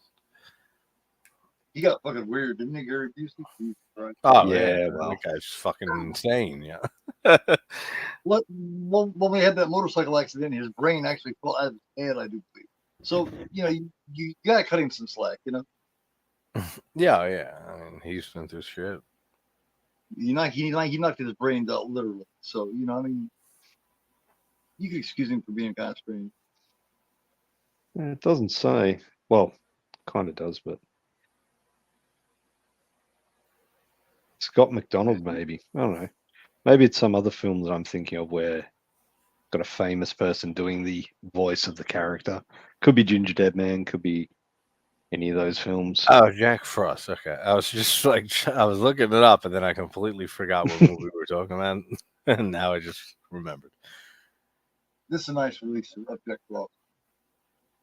Oh wow, that is pretty cool. It's Vinegar Syndrome. Yeah. The simplest things entertain me. That's what I'm liking about the Viavision releases, like the ones that did Wolf Creek. They're doing all those lenticular covers. The Masters of the Universe one I got recently, that looks amazing. Oh, cool. I'll be Frank Langella and Dolph Lundgren. Yeah. Dolph Lundgren. I've seen it since I was a lot younger.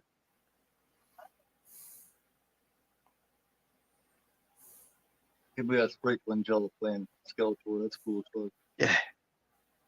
I don't know. It's got a really good cast to it. I don't think people were ready for that kind of film that's so different from its, origin. Like people were expecting, Eternia and swords and, It's Scott McDonald is who did Jack Frost. Those kind of movies tend to get more respect as they get older. Like we respect those a lot more. Beastmaster, all those, Beastmaster's fun. I got Beastmaster recently from the Mad Bloods actually. So yeah, that's a fun one. I've actually Bigger Syndrome. Yeah, I actually finally got Basket Case, an original Basket Case DVD. Oh man, great I show. love that old trilogy. Yeah, I love all three of those. Those sequels are some of those out there, batshit insane sequels in horror. And they just get crazier as they go along. Yeah, it's so out there. It's so good though. All the freaks and the designs of them and stuff, like all of that looks great. Shit's out there, man. Oh yeah, I love Henenlotter. I do too. Henenlotter, like Frankenhooker, Basket Case, Brain Damage is one of my I love that one. Elmer's so cool. People should talk about more.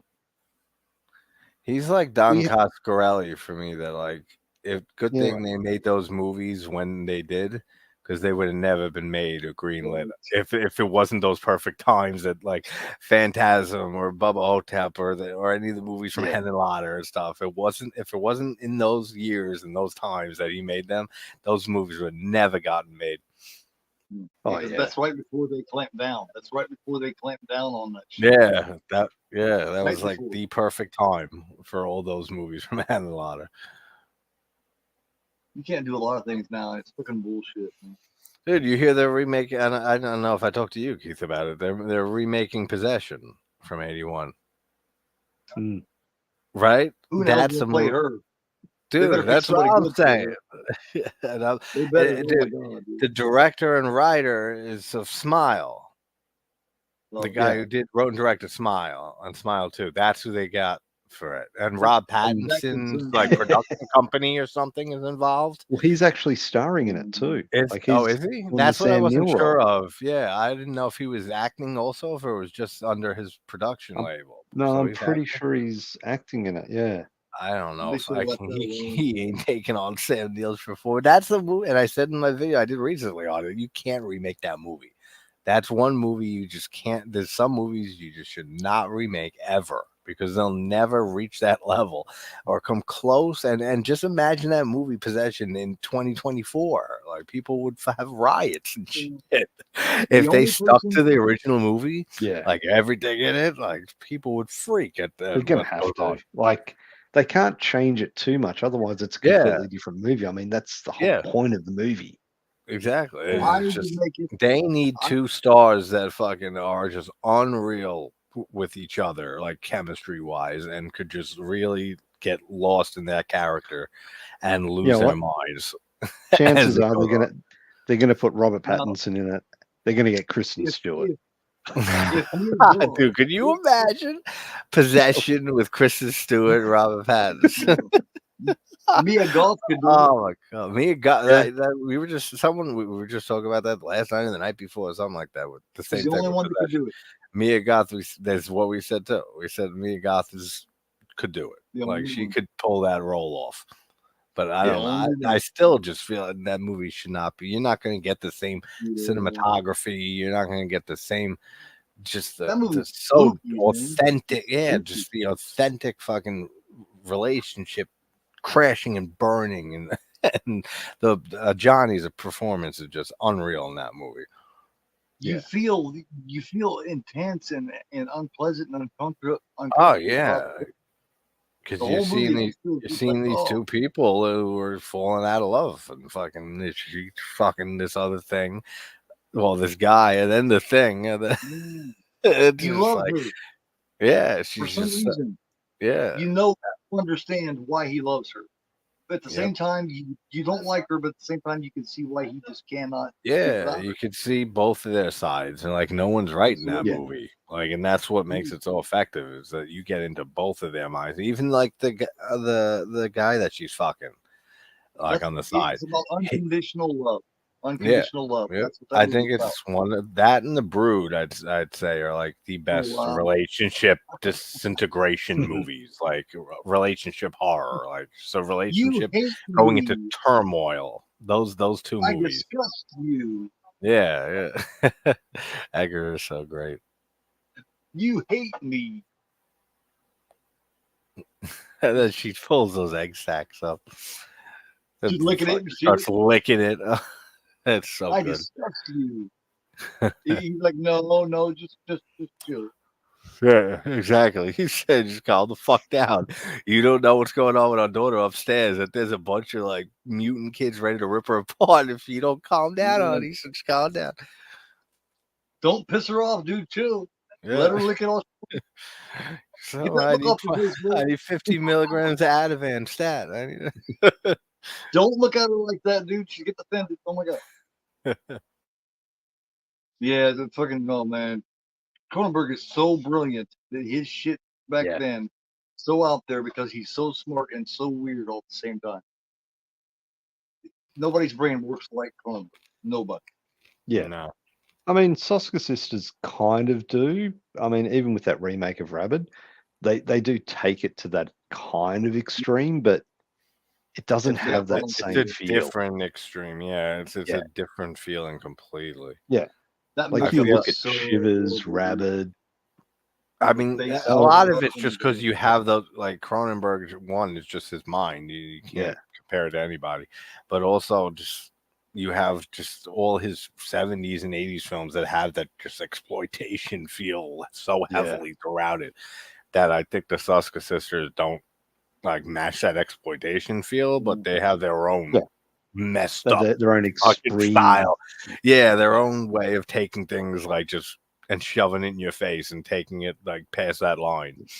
Like I love American Mary, but American Mary is their best movie in my opinion. I think that movie's fantastic. And Catherine Isabel is the unbelievably gorgeous as always. Yeah, Cronenberg never thought of doing something that he didn't actually do. You know, if he thought about doing it, he did it. Yep.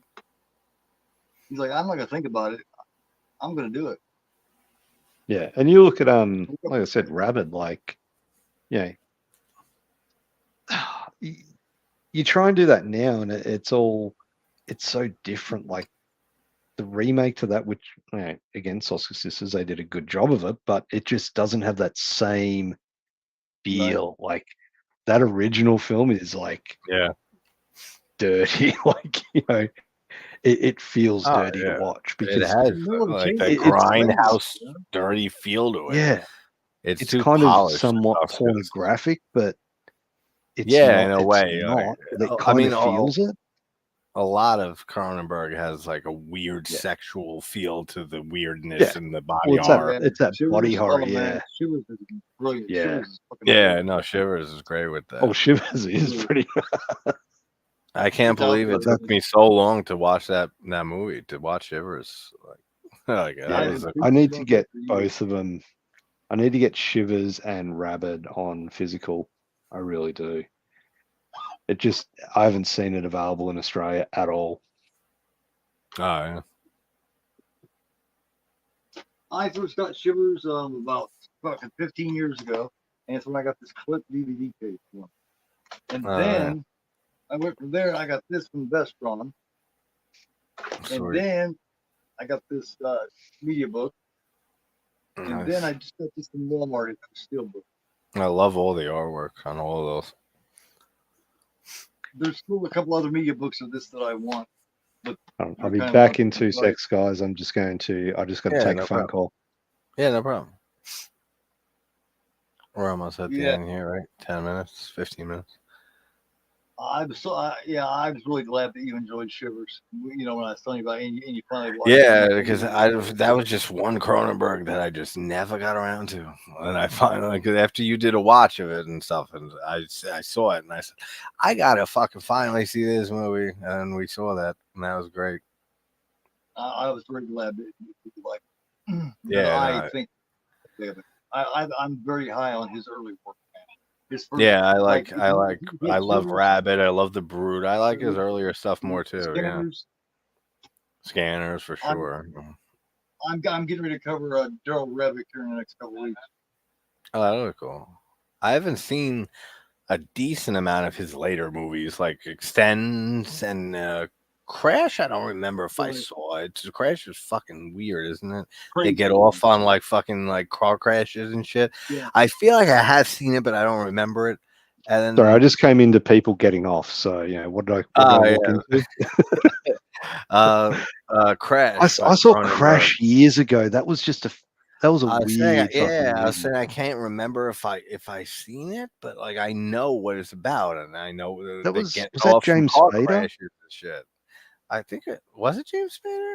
I think it was actually. Yes. Yeah. I love James Spader. He's great. He's too. good. I watched Requiem for a Dream for the first time last night. Oh, wait, what do you watch? Requiem for a Dream. Dude, that's a top 10. That's a top 10 film of mine, and then top score too. The music is unbelievable. That movie is what I call a true horror film. Like, that was like the 5th video I did on the channel, and I said back then, I said, this ain't a horror film, but to me, and what happens to these people, this is a fucking horror film, like through and through. What happens to these people, and how good is Ellen Burstyn, Keith, in that movie? That's one of my favorite performances in a movie. She won the Oscar, didn't she? No, she got cheated out of it from She got robbed from Julia Roberts for some bullshit, whatever movie that was. I always say that's one of the biggest crimes ever in the history of cinema. That she got robbed of that. Jared Leto. I didn't realize Jared Leto like that. Yeah, he's kind of a joke now, you know. But he's great, man. Yeah, Marlon Wayans, even because that was like his first serious role after all the comedy. Jared Leto gets a lot of shit because of the movies that he's done recently, like Joker, like you mentioned, and Morbius. But far out, like when he brings it, he brings it. He's a phenomenal actor, and then Jennifer Connelly is just excellent. I've always thought highly of her. And I've always loved her. She was in like her late 20s at that time, I do believe, when she made that. And that's one of the only films around that time she really made and really stood out. She's so good, man. From a little kid all the way to now. Yep, phenomena. Camera loves her. Camera loves her. Yeah, The Rocketeer, The Hotspot. I mean, she really grew as an actress. Labyrinth. I mean, oh yeah.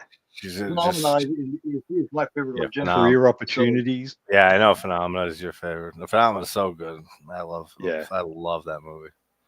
Daria Nicolodi, Career Opportunities, so good in that movie, playing a fucking psycho. It has everything that you want, in my opinion. course, it was the first Argento that I ever seen.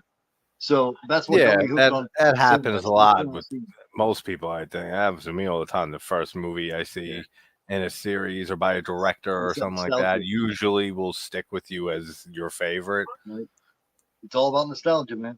Yeah, definitely. Same with bands. You hear an album by a band, the first album you hear, that's the album that you are always going to compare every other album you hear from then on, from that same band with.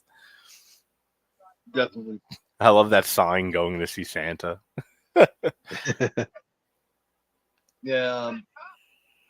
Nostalgia plays such a huge role in what we love. That's something that I talk about a lot. Oh, yeah. I really believe in. I believe in that. Yeah. I mean, you just see like, but it's just then you can see Jeffrey Lewis's face there, like just those sunken eyes again. You remember him in Salem's Lot when he's in that rocking chair? Look at me. Salem's Lot's great. That's getting a remake, isn't it?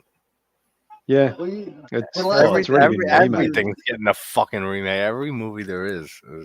They've been trying to put it out for years now, man. Yeah, I know. I mean, that's what I don't know the status of it. I've been hearing about it for forever and nothing. Well, I think the problem they've got now is they're going to compete against Nosferatu. Well, that's true. Yeah, that's going to be good. That's going to be good. Yeah. I'm very interested in seeing the new Nosferatu. Yeah, but I mean, they're very similar. Well, I mean, they might have delayed it due to that. What was that one? The Demeter Voyage of the Damned movie. I still gotta see that, the last Voyage of the Demeter. It's not horrible. Not horrible. I'll give it that. I gotta still. That's been on my list for a while. But yeah, I'm just I think it's kind of going back to Dante's Peak Volcano. All those kind of similar films. You don't want to push out too many at the same time that are too similar, because otherwise oversaturate everything. I mean, look at the found footage genre. I mean, that's all you really need is just found footage. Yeah. Like, look at the oversaturation of that. You gotta. This may be like a 90% to 10% awful to good ratio in the found footage genre. But the ones that are good are really good. Yeah, the ones that are good are great. And there's a lot of diamonds in the roughs in that genre. Oh, too, yeah. of hidden gem movies that a lot of people haven't heard of that are great. Yeah, there's one called Evidence, which is freaking amazing. Evidence. No one talks about it. Evidence is good. Yeah. Exists. The Possession of Michael King is one I bring up a lot. The Possession of Michael King is great. The Monster Project is another great one. I love that movie. Yep. Have you seen it's called Exists, and it's made by the people who made the That's a great Bigfoot show, man.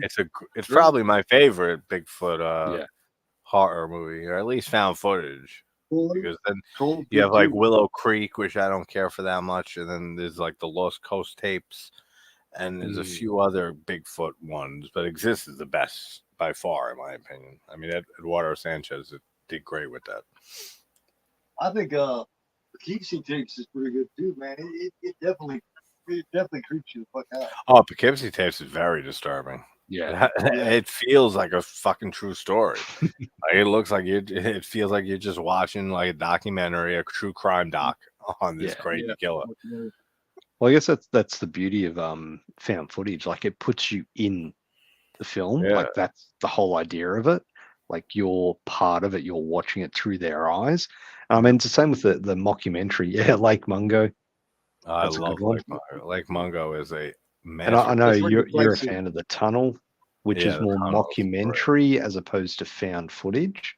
Yeah, but I still enjoy those ones a lot. I enjoy those mockumentary, faux documentary, found footage movies more often than I don't. Like, that's one that just works for me a lot of the time. Hell House, the first one is like that. Lake Mungo, you mentioned. The Late Night with the Devil that just came out this year. I mean, a lot of those faux documentary, mockumentary movies I've really enjoyed. You got cam found footage too, like Searching? Yeah.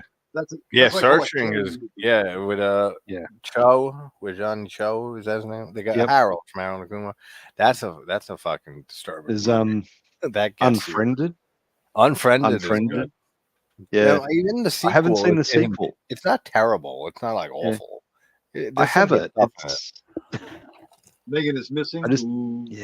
Oh, we just talked about this last night and how that movie fucked me up, and I had a panic attack watching it, and I paused it. That ending is so fucking fucked up, man. The pictures are what got me. The pictures, because when I saw it, my daughter was like 2 years old or something like that, and then with my mind racing and shit, like I'm looking and those pictures came up, and I'm like, it just all hit me. They're like, this shit happens all the time. Like the fucking girls all over the place, and then that just started my brain racing, and then I was freaking out. I had to pause the movie, which is the only movie I've ever had to pause and take a break from in my life. I'll never watch that movie again. Fuck that film. That movie's way too effective. Yeah. Of course, Russell is a fan of The Tunnel. The Tunnel is great.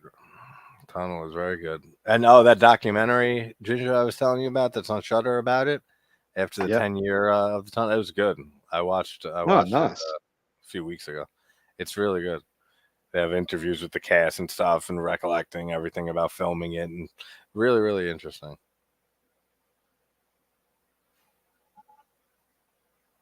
I know Umbrella release a collector's edition, which I missed out on. I'm still looking to get it. If it ever comes back out, I'm going to get it.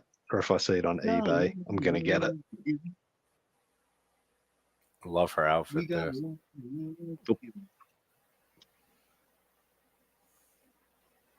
Now this version here, I haven't really looked at the bonus features on this.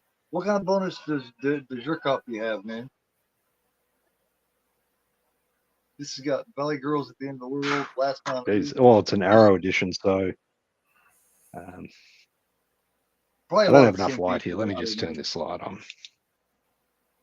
This has got one called Valley Girls at the End of the World, Last Man on Earth, Curse of the Comet, a film photo gallery, behind the scenes photo gallery, and a theatrical clip. That's pretty much the same stuff, like audio commentary all around. Like it's got audio commentary with Kelly Maloney and Catherine Mary Stewart. They stack it up with all the features they could, The director does audio commentary, production designer does audio commentary. A Valley Girls at the End of the World is on this one too. Interviews, and also an interview with Robert Beltran. End of the World Blues. Brand new interview with Mary Woronov. Curse of the Comet. Wow. Interview with the special effects creator, David B. Miller. And damn, that's a lot. They've got a lot on there. Well, like I said, like when I saw this on eBay, I jumped at it because one of my favorites, and I was not going to miss it. And just for all those features alone. Oh yeah, that adds a lot. You got to watch now the Beast Within, Ginger. You got to watch the Beast Within finally. Yeah, that is such an underrated monster movie from the 80s. It crazy is on my list. The effects are. There's a funny story about that's in some documentaries, like the 100 greatest horror movies you've never seen, but like every one of like us in this community that's hardcore horror fans, we've seen every fucking movie on that list. Yeah, but it's more for like mainstream. Is that the Shudder one? Yeah, I think it was on Shudder or something. It's an older one. It's like 10 years old already or something. Yeah, but they go through like 50 movies, lesser known movies and stuff, and they bring up the Beast Within, and the director was Felipe Mora, I think. He told this story about when they were doing the transformation scene and how insane they went with the bladder effects and stuff. And after a while, they just pumped it up so much it looks like the deformed chipmunk face and stuff. They shot that in an abandoned wing of a mental hospital, and they had the lights set up for the effects and everything, and they were filming. And then a mental patient wandered like to that abandoned wing and looked at and saw them filming. And the director said they took him back to, where his room and stuff. And the director felt terrible, thinking that guy must have went back to everyone and said, I've seen it. I've seen them doing the experiments. I know what they do to us now. That this mental patient saw them filming that transformation and thought that it was real. That's what they're doing That to just the people reminds at me. that asylum. Like, that's a fucking funny story. Yeah. The reason I brought it up is because I'm staring right at it, because that movie ended and then Beast Within was right there. But I love that movie. Cicadas and shit. There's no movie like The Beast Within. It's very original. Did you did you enjoy this one any more this time? Or are you still? Oh yeah, I very much enjoyed this. I mean, I just forgot how beautiful the movie looks, and the cinematography is a standout for sure. Yeah. And all the camera work, all the shots, the way they were able to make it look so desolate and stuff, like you said, like 28 days later, before 28 days later, like, I mean, that must have taken a lot. I mean, at least creative uses of sets. I don't know how on location they filmed a lot of that, but they would have to clear out on location. Yeah, so they had to clear out fucking like just blocks and blocks and stuff. And so, I mean, just the amount of dedication that went into that. It really looks. I think that's like one of the things. Yeah, with the way they filmed it, like I mentioned earlier, it was very guerrilla style. Like they had to do it at early hours in the morning, things like that. Just to get it so it was desolate, which is essentially what they did with 28 Days Later. Like they did it at very early morning, but then difference is they had the technology there to make it seem brighter, like it's middle of the day. Yeah, exactly. Yep. Yeah, and then they can always, computer edit anything that may have went onto the screen. What that just shows, like, it speaks to what they were able to do in this movie, like without that, and to make it look just so empty and just like it really has that feel. The world's done, like that, like this fucking mankind was almost wiped out. Like it's very, very well done. And Kelly Maloney, well, I mean, I guess great, and I forget the actress. She's always going to be the girl from Weekend at Bernie's. But Catherine Mary Stewart. Yeah, that's it. Yeah, she's great too. Mike Bowen was great seeing too. Yeah, they're fun. Definitely a fun. It's definitely just one of those movies. I can put it on at any time and just enjoy it. I don't have to think. I just watch and enjoy. Yeah, exactly. If I can do that with the movie, that's what I want.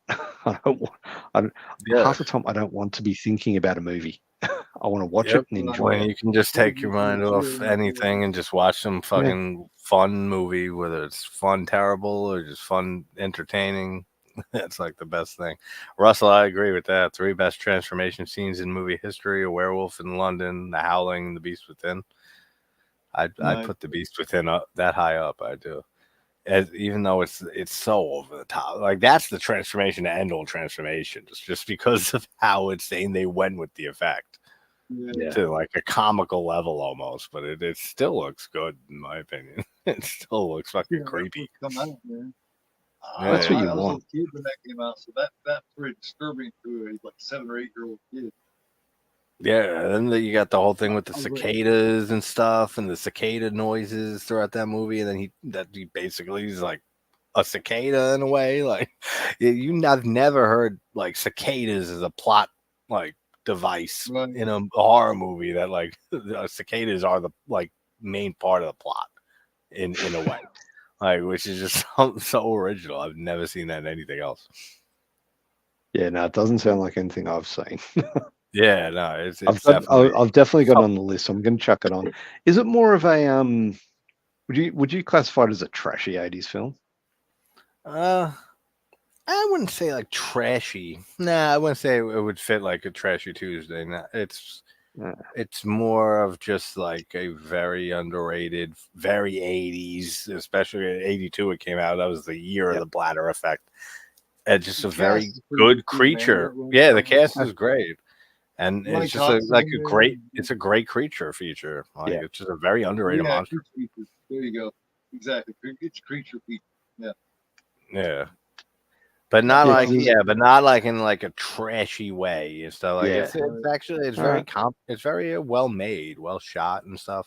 I mean, there's a rape sequence in it. You don't see much in the beginning and stuff that kicks like the plot off. Then again, there's another thing at the end, but like it's not like it doesn't go there enough that it's like it gives you that trashy, sleazy feel that like, oh shit, I gotta go shower. Like, it's not quite like.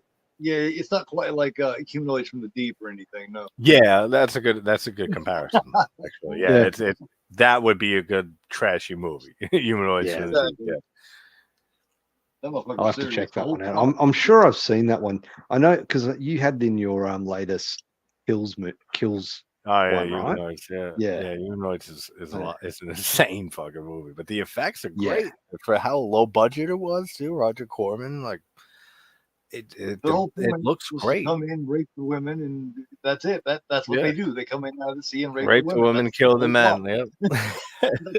Just like the Iron Maiden, Run to the Hills, raping the women and wasting the men.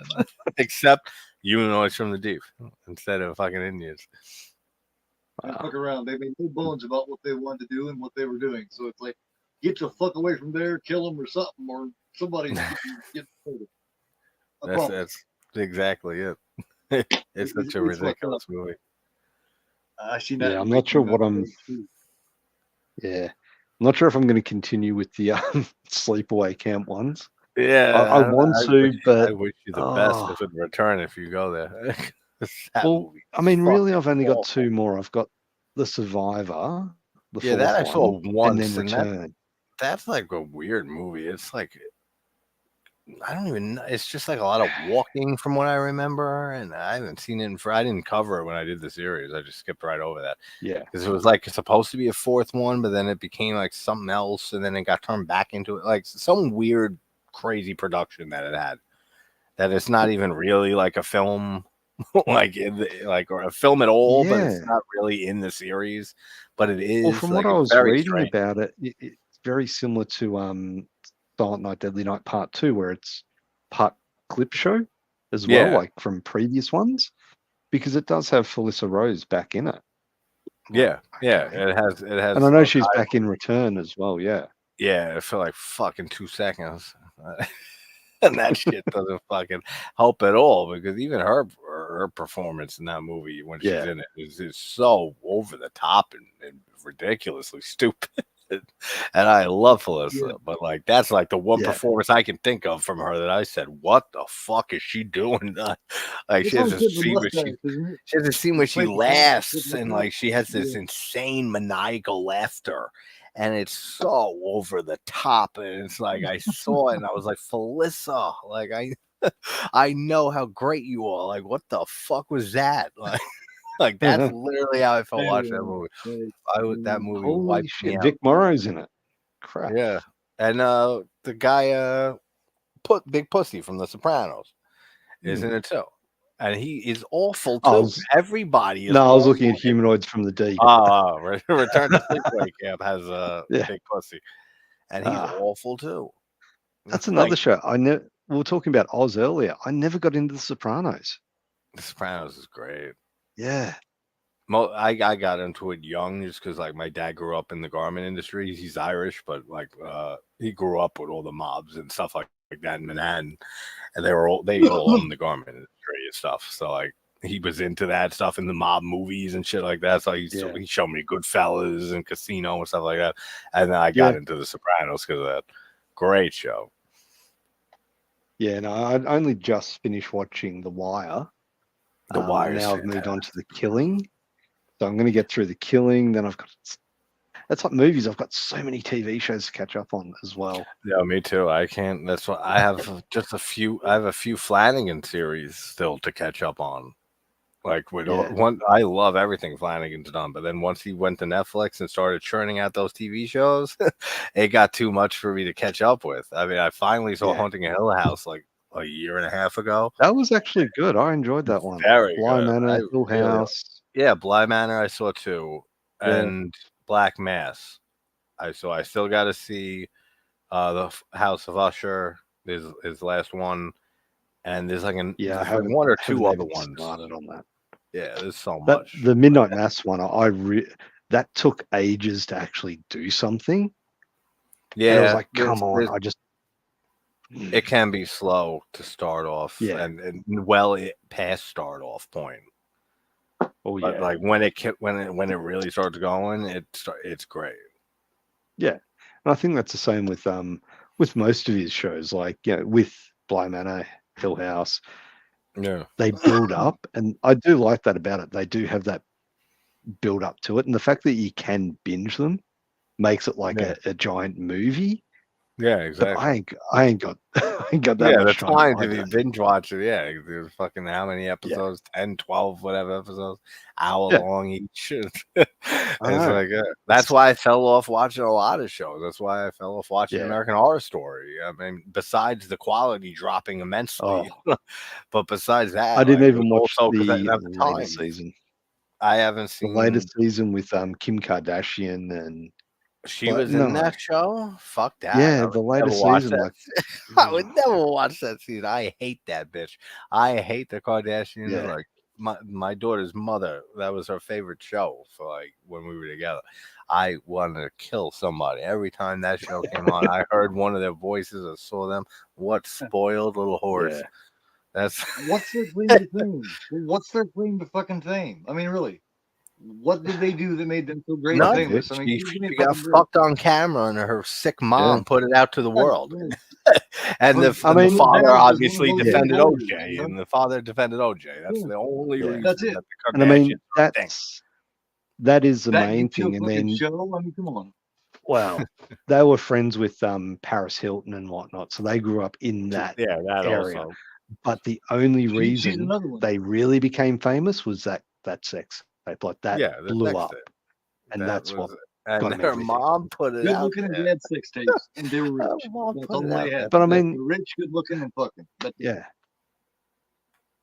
Like very little time. And then that broke. Then we got the pleasure of having Kanye West come into that whole equation too, make everything so much more interesting. I can't stand him either. I don't think many can anymore. He's a fucking moron. And he always, I'm a lyrical genius of a generation. I'm the fucking greatest wordsmith. I'm gonna let you finish. Like, I don't even understand what you're saying, talking, and you're not even rapping. You're a lyrical genius. What the fuck are you smoking? Get out of here. He never shuts the fuck up, man. He's worse about throwing his opinion than I ever thought of being. You know what I mean? I throw my opinion. This fucker is an idiot. Oh yeah, he doesn't stop. He's so egotistical too. It's just like, all right, whatever. That's why I make fun of him whenever I can. I think I made fun of him like 3 of my fake trailers. Like he's in there. I mean, Kanye is such an easy target. Oh yeah, he's talking about Hitler and shit now, man. The fucking guy has went crazy. No, yeah, he's lost. He snapped. He's completely gone. Hitler was right. It's like, what the fuck are you talking about? What do you mean Hitler was right? You idiot! You know, he just says shit that comes to his mind, I guess, and just doesn't think about anything. Yeah. You got to have a filter, at least a little bit. Yeah, I mean, and we have very, very close to none, but you gotta have. You gotta. There's a limit. Yeah, you gotta have that. There's a line you do not cross. Yeah, you gotta have that line, and saying that whatever he said about praising Hitler in a way, it's not right. If I'm saying you need a filter, then you need a filter. You know, if I'm saying that, then you better fucking believe it. Yeah, exactly. Because I say a lot of shit. Like, did you see the Terrence Howard interview on Joe Rogan? No, I haven't. Oh, easiest way to do it is look up the Y files. Look at the what's his name. He does it's about a 10-minute breakdown of Terrence Howard on Joe Rogan, and the guy's like talking like he's a complete genius, and I gotta check it out. It's insane. I love Joe Rogan. I love him as a podcaster. I loved him as when he started doing stand-up comedy. I love his stand-up. I remember him in news radio. He can fight too, man. He's a fighter. He did the UFC commentary forever. Yeah, back when he did that, I didn't know he was a fighter too. I thought he just talked a lot and did Fear Factor. Yeah, Fear Factor was what he first became real known for. outside Turns of out like he's stand-up comedy. Black belt and shit. Yeah, no, he can kick major ass, Joe Rogan.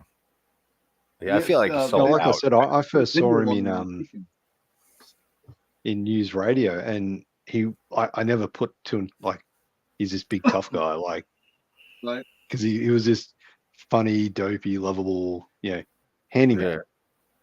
Yeah. Didn't put it that he was an ass kicker as well. Yeah, no, he's it's definitely something you don't want to fuck with. He's got a lot of UFC training and shit.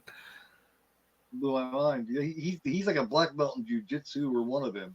Yeah, he's got a few things. I think he's got a few black belts in different arts and stuff.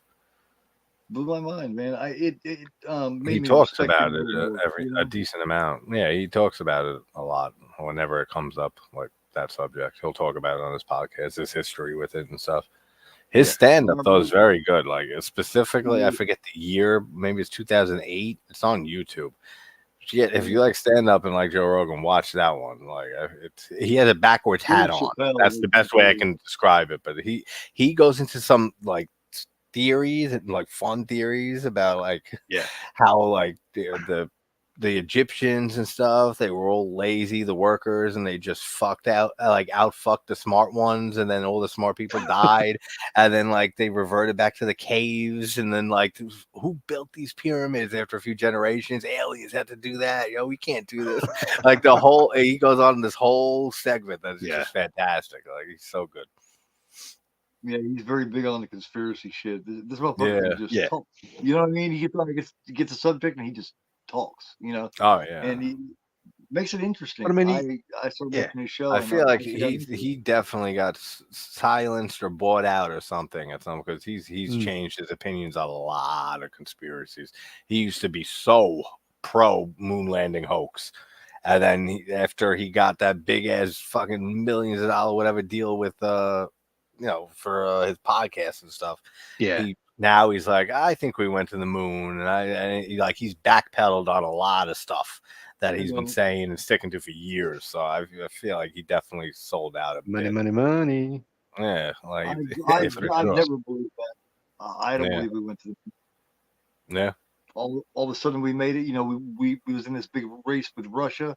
We went from not being able to fucking get there at all. Yeah. All of a sudden we were on the fucking moon. I don't think we went there Russia either. was trying hard to get there. Come on. And we still today can't get to the fucking moon. Our ship blows up 50-some years later, 60 years later. 60 years ago we went to the fucking moon. Dude, and the technology they had back then, it was the technology in like a calculator, like a simple calculator today back then, and that sent us to the moon? I don't think so. And then there's the whole you can get a space shuttle off the ground now, man. That's why they stopped it. Blowing up the then the fact that NASA said that they don't have the tapes of the moon landings. They said they lost them or accidentally taped over them. How the fuck tape over the greatest achievement in humankind? The moon landing. How do you just like it's a dance recital and I put the wrong VHS in? Like, come on, like that's suspicious as shit right there. They don't have the tapes for the moon landing, the greatest thing NASA's ever done. Like, come on, get out of here. That's insane. Yeah, you go to play the tape and all of a sudden it starts and all of a sudden you got like one of the WrestleManias over it. It's like what the fuck? What happened to the moon landing? Why, right. What the hell happened to the moon landing, man? It never happened. Doing there, yeah, it never happened. It was filmed on the Kubrick stage. It's just bullshit. It seems like they had to come up with a little better excuse than that. Then I recorded fucking and they have an answer for everything. And what I find more interesting is even if we did go to the moon, that the moon's fucking weird, and like the moon, the whole hollow moon theory that's interesting. That's have you seen Moonfall? I haven't seen it. No. Yeah. Yeah, I seen it. Yeah, got to check that out. It's not a great film, but it goes by the whole Hollow Earth theory. It's a fun film. I like the whole Hollow Earth. It's got a pretty good cast. Patrick Wilson, Holly Berry. Yeah, like the moon was like this like ancient civilizations and shit that have written text and stuff describing like before there was a moon. Like that there was no moon in the sky, and then like it just came out of nowhere. Now, some people think it's a fucking spacecraft, a base, like some huge base. Some people think some ancient civilization put it up there. Like there's the moon is very strange. Like if you look at the like stuff on the moon itself, like there's too many coincidences. There's way too many weird things that don't make any sense, and we never see the dark side of it. And there's a whole conspiracy too that if they did land on the moon, they went to the dark side and they were not welcome there, and that's why we never went back. Is because there's something on. I mean, there's also the theory that it's a hologram. Yeah, and I mean that would make sense. You can't land on a hologram, so you know. Yeah, right. So that debunks the whole moon landing. If we find out one day it was a hologram, that whole hoax of the moon landing goes right out the window. Is these conspiracies that you're talking about, are they on YouTube? Because this is the first that I've ever really heard about it, man. So check out the Y-Files. Fucking Jason watches it. I love that channel. Yeah, it's the only It's the only channel I watch that's like in the millions of subscribers. This guy hit like he like was doing it for like 2 years, and he had like 1 million something subscribers, and then had a video take off, and he went like double that, like over like a week. And he's up to like 4 million almost, and it's just him. He's a great storyteller too, and every episode like a 45 minute long thing on all different types of conspiracy, aliens, space stuff, technology, ancient civilizations, all that type of stuff. And he has a little fish. Did you say the that heckles him? He's a little CGI fish that heckles him throughout the video. Is brilliant. They've got paid promotions in it, but you know that's fine. And they make it fun. They make it the DARPA one. I threw it on and fell asleep. I gotta watch it. I might throw it on after this actually. And this is what I like about it. And you know, we're plugging someone whose channel's in the millions, like you said. Yeah. But I mean, the way he ties it back to like what actually really happened. Like he doesn't just say this is how. I love how he tries to pretty much debunk everything. Yeah. Like he says all the time, and I'm the same way. Like I want to believe, but I'm very skeptical. He says that all the time, and I love how he handles that. He'll tell the story, Keith, like the conspiracy and stuff, and like the legend or whatever, and like everything that is involved in that conspiracy in a very compelling way. And then like in the last 10 minutes or so, we'll like dive into his research that he's done into everything that he can find on it, and debunks pretty much whatever he can. So like it's a very unbiased like approach and stuff. It's a great format. Like really, that guy deserves all the success that him and his team have. What's it called? The Y-Files. The Y-Files. Like WHY, the full word. The Y-Files. Why? Cool. Like one. Yeah, one thank you, word. Russ. Thank you, Russell, for hanging out. It's all spaces between, so the Y-Files. Excellent. It'll come right up. It's such a big channel now. Yeah, the guy does like the guy premieres his videos. There's like 27,000 people in the premiere chat watching and shit. Yeah, like that's how big he got it, and good for him. Like, yeah. Very cool. But, I'll check that out here in just a little bit. If I'm still awake, I'm kind of tired, so I may crash out first. Yeah, I got fucking tomorrow with Chris 2 from Late Night with the Devil. It's coming on tomorrow at 8:30. And then I have an interview Tuesday with a friend of. Like that very much. I only seen it once. Maybe I need to see it again. For some reason, I didn't like it that much. And I know some people don't. Really? It's just a fun fucking. It's my art of the year still. Like at this point, it's just fun. Yeah. Like that's the best word to describe it. I think it's just fun. Like it was the most fun I had watching the movie.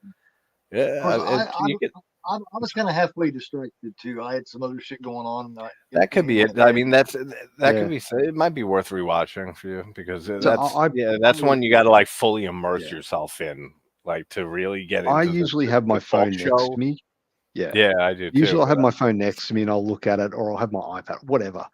Yeah. This, like, I put my phone away and I just watched it. The first 2/3 of the film are amazing. Like, they really do grip you in. That final third, like that final act, is just it's insane. And there's great body horror in that too, with the worms and stuff. Like all of it is just great. That was that was good. It just didn't feel complete somehow.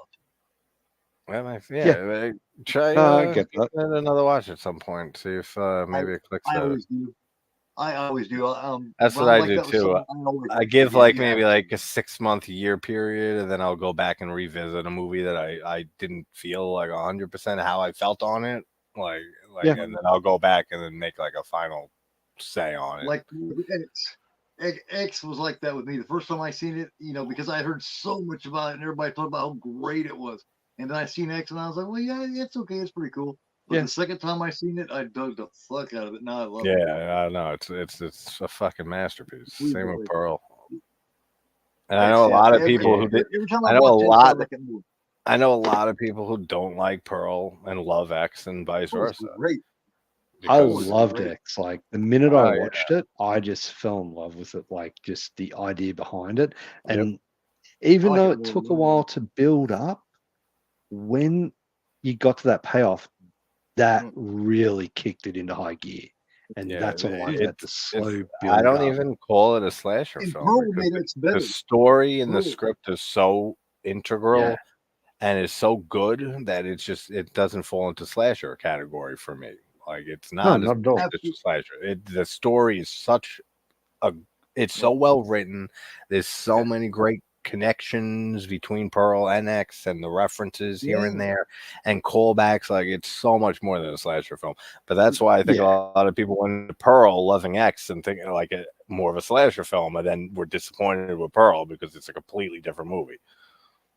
For me, after seeing Pearl, I liked X even more. It made me like X more. They complement each other so well. I appreciated X. Yeah, they really complement each other. That's why I can't wait for Maxine to see just how it all ties together. And he said that like Ty West came out and said that he has an idea for a 4th film, that it might go beyond the trilogy. I love how that's pushing it, man. That's how I feel a bit. But I mean, let's see. I want to see Maxine and see if that movie knocks it out of the park and is like on the same level as the other two. Then I might be open to a 4th one if it's a really good like idea and it'll feel like it should exist. Then I'd be all right with it. But I don't know. Like they went from first, and a trilogy just seems the best for it. Yeah, they've went from the 70s. That's gonna be awesome. Yeah, I mean, I've already got. They haven't released X on Blu-ray over here, so for whatever reason, I don't know. Yeah, I can get it on DVD. I don't want it on DVD. I want it on Blu-ray. Like, but they've released Pearl on Blu-ray, and I've got that downstairs. I've got this really nice slipcover edition. That's weird. Really solid Pearl and not X. They got nice German media books too. Both films do really nice ones, and they're not that badly priced either. Yeah, no, I love the look of Pearl, like that whole way it's shot, like the old type of film with the old film fonts and stuff for the credits and the like Wizard of Oz era-esque.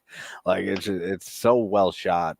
The way that movie looks is brilliant, and that's where Mia Goth really shines. Is that movie? I mean, she does great in X, but I mean, Pearl is her movie. I have the Walmart exclusive slipcover.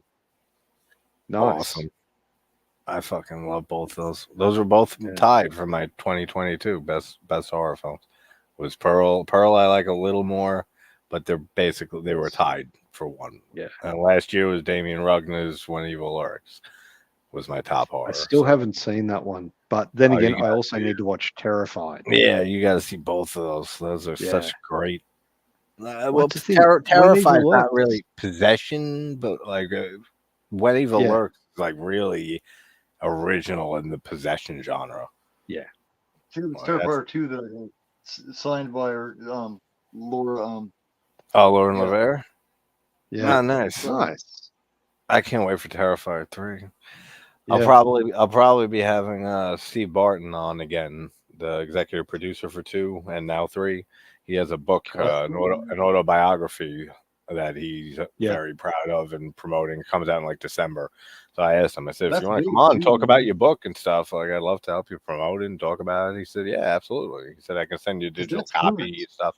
So that'd be cool to have him back on. That's what's cool about it, man. That's what's cool about it is that's current. That's not old stuff. That's now. So that's cool interviews you're getting, man. Yeah. That's awesome.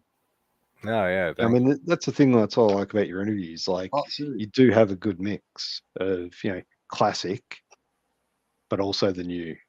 Yeah, like if a movie really grabs me and stuff, then that's when I'll reach out immediately, and that's what I did with Late Night, and that's what I did with a few movies last year, and so Terrifier 2, especially. I couldn't get any of the cast; I think it was so busy and shit, or Damien Leone. But usually, I've been talking to David Howard Thornton here and there on Threads, just so he knows I exist. And I brought up to him too, and I said, he said he's busy like with conventions and stuff, but maybe possibly at the end of the year or something. I said, yeah, let me know. So, like we comment every now and then, so like at least he knows who I am now. So I can be like, hey, I'm not a complete stranger. If I can get your hard ass on the channel and be a killer clown. He's bona fide now. Art has officially joined and become an icon. He is one of those icons now. Him and Victor Crowley, I always say, are the only like modern ones I can think of from like the last 20 years. Victor Crowley, Chrome Skull would have been much bigger if it kept going. Like, almost up there. Or if more people saw that, then he would be a household name. But it's just Victor Crowley and Art, really. Like for the last 20 years, that's like the only real slasher icons that had built their own franchises and stuff that I can think of. Well, the Chrome Skull creator died when he was. I know. Yeah, I know. Yeah, I mean, they still could make a third movie. I mean, with any director, they could. So, if they really wanted to like keep that, try to revive it and like get it known, the first 2 movies more, then like continue it, they could do it like easily. Yeah, they definitely could. It would probably go over It would probably go over a lot better now with like with movies audience, like Terrifier, with the audience for like these movies now with Terrifier 2, and In a Violent Nature, and like all these fucking really graphic fucking slasher movies. I think a Chrome Skull 3 could like really like bring a lot of attention back to the first 2 and make Chrome Skull like a really well-known slasher icon. Yeah, because the first one's here's the thing, awesome, man. It's gory, it's brutal. It somehow it just went past people, Yeah, I mean, you look at some of the horror films from, like you look at the Hammer horror. I know you're not a fan of Hammer horror, but not a lot of blood guts. There was blood in it, yes. There was special effects. You look at the movies in the 70s, 80s. Yeah, but then the graphicness of horror started evolving and changing. Now it's getting to a point where it is so visceral, it is so intense. Like, where is the limit to that? When are we going to reach like, that's too far? That's what I want to see. I mean, that's we have I mean, just with the Mutilator in '84, we had a fishing gaff through a woman's pussy and then tugged up on. So I mean, I think that was a limit then, and that was fucking 40-something years ago. I don't know if there is a limit. That made him feel nauseous. So I guess there's a scene in Terrifier 3 from what Thornton said that made him feel queasy. So I'm curious. I've read some posts and Twitter posts from Leone who said that he's that you guys have no idea what you're in store for Terrifier 3. Like if you guys thought Terrifier 1 and 2 were crazy, you have no idea what we have planned for this movie.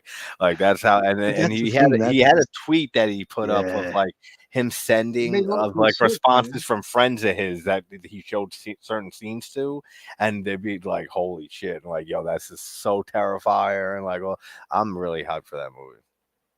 Because look at all the gore that Art has seen, Thornton, and it's doing something so bad that all the shit he's done already, right? And the new one made him feel queasy. I can't wait to see another one. Yeah.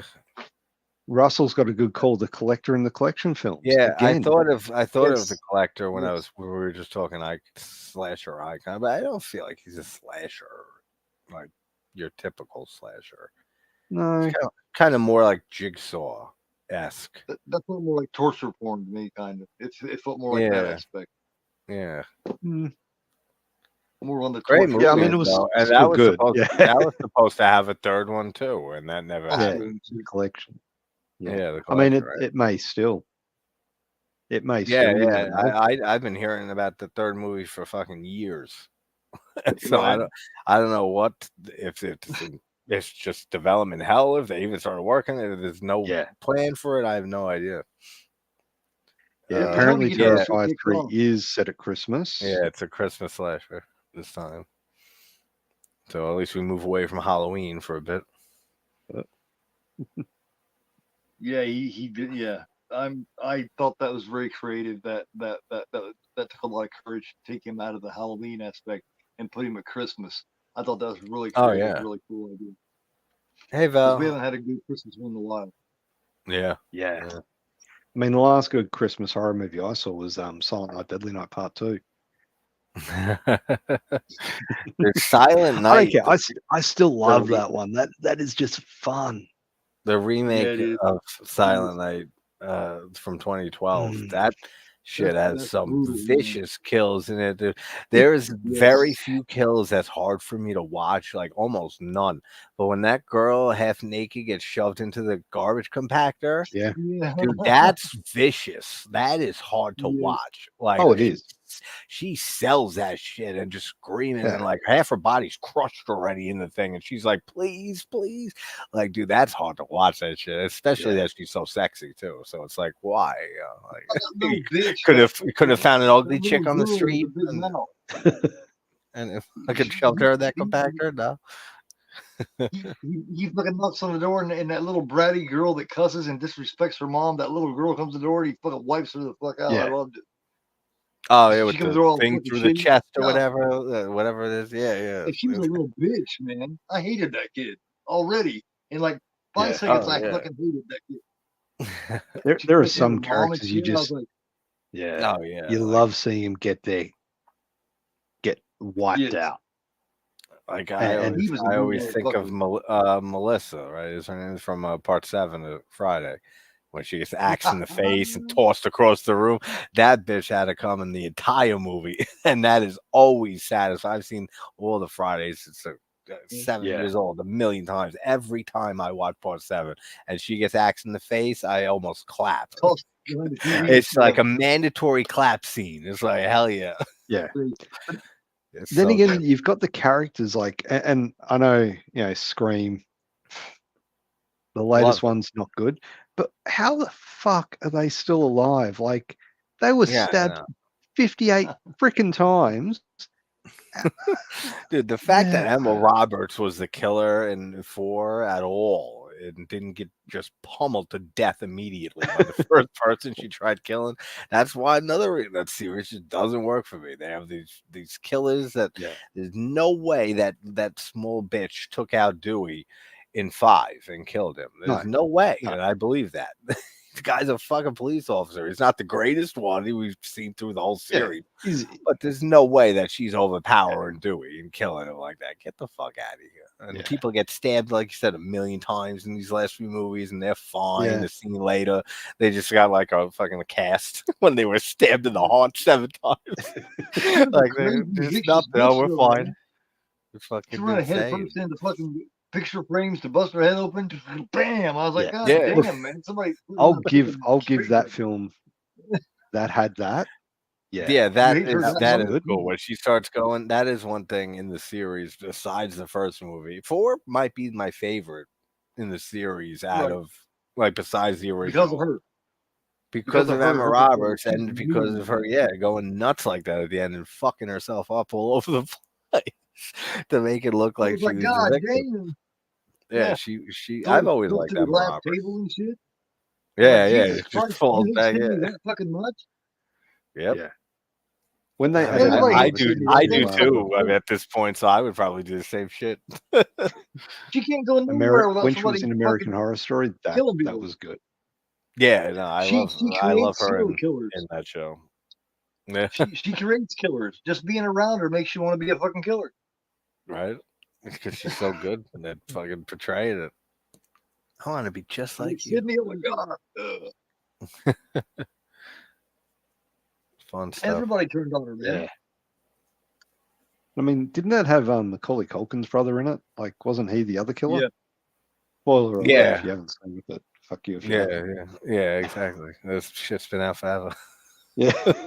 If there's like a year is probably the longest I'd give for a spoiler on a new movie. But like usually, like, if it's been out for 6 months and your ass hasn't seen it yet, then fucking you're getting spoiled. Like there's no spoiler warning after 6 months the movie's been out. They need to change up those reveals, man. Because Scream has got the same type of reveal every movie. It's like Scream. It does. They need to change some shit. Do something different, please. That's why the fact that, and this came up last night on the X stream too, the fact that slashers are always the franchises, it's because you have a different group of victims every time with the same killer following them. The chances that Sydney has gotten attacked, 5 different incidences, by almost getting murdered by copycat ghost faces over and over again. That's insanely stupid. I will say, like, I know the third film, a lot of people don't like the third film, but what Sydney did in that one was smart. She moved away from everyone. She was hiding out in a log cabin in the woods. Yeah, that made sense. But then in the fourth one, she's writing books and she's, in the spotlight. And then in the fifth one, she comes back after, the killer's back. What the fuck are you going to do? You are not. Yeah. Why are you? It's like saying, yo, there's Jaws is in the water. All right, let's get in that water. Like, I'd be like, yo, the killer's back. All right, it's got nothing to do with me anymore. I'm gone. I survived 4 or 5 of these fucking things. You younger kids, you're on your own. Yeah. Move to Japan or something, man. Get the fuck out of here, man. I'm going I moved to Bermuda. Nice little like Pueblo, like sign up to NASA, Bermuda. Become an astronaut, and see if the moon's real. There we go. That's how you get away from Ghostface. I don't feel welcome here anymore until they take him to space. Which you know is coming at some point. Scream in space. Well, I'm speaking of going into space. I'm still on season 3 of Chucky. I'm about 3 or 4 episodes in, so about halfway through. And apparently the fourth one, I saw a tweet or something on Instagram, Chucky in space, and I'm like, no. Yeah, no, that's what the idea he was going with it, that Don wants to go with it. But unless they recently, and I didn't hear it, announced it, I don't think the series is getting renewed for season 4. Because I have never seen when you see cast members from a show all saying to call a number or text in and say we want Chucky or a show back for another season, that show's fucked. But I mean, it's a very bad sign, and the whole cast members of Chucky have been texting out, posting about like revive Chucky and stuff for a month or 2 now, or for a while now. Look, I have seen a few like. The special effects in the first 2 seasons were spot on. Like that scene with the chainsaw at the end of season 2, phenomenal. But then I think they used CGI for one scene of Chucky in season 3. Like, and the way he's walking along just looks really awkward and weird. I know what you're talking about. Yeah. It was in the Oval Office, and the whole 3rd season is kind of just out there. I mean, I don't hate it, but I didn't hate it, but.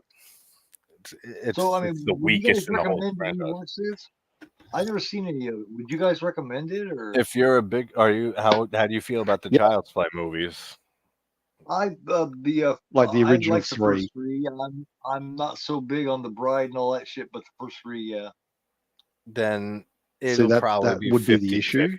It would be like 50-50 for you, because the whole it continues right off from the seventh, like Cult of Chucky and Curse of Chucky and stuff, and all the stuff from all the movies are involved and referenced, and Glenn and Glenda from Seed come back eventually. So like, you got to be familiar with like the whole franchise. I thought Cult was really good. Cult had a great feel to it. It felt like the original almost. It had a dark feel until the end, until she popped up again. I was disappointed in that. I was like, man, I like the way it was going. What's up, Chris? I like it going back to the way it was. Hey, Chris, how you doing, man? Are we good for the Faces of Death tomorrow night, man? Chris?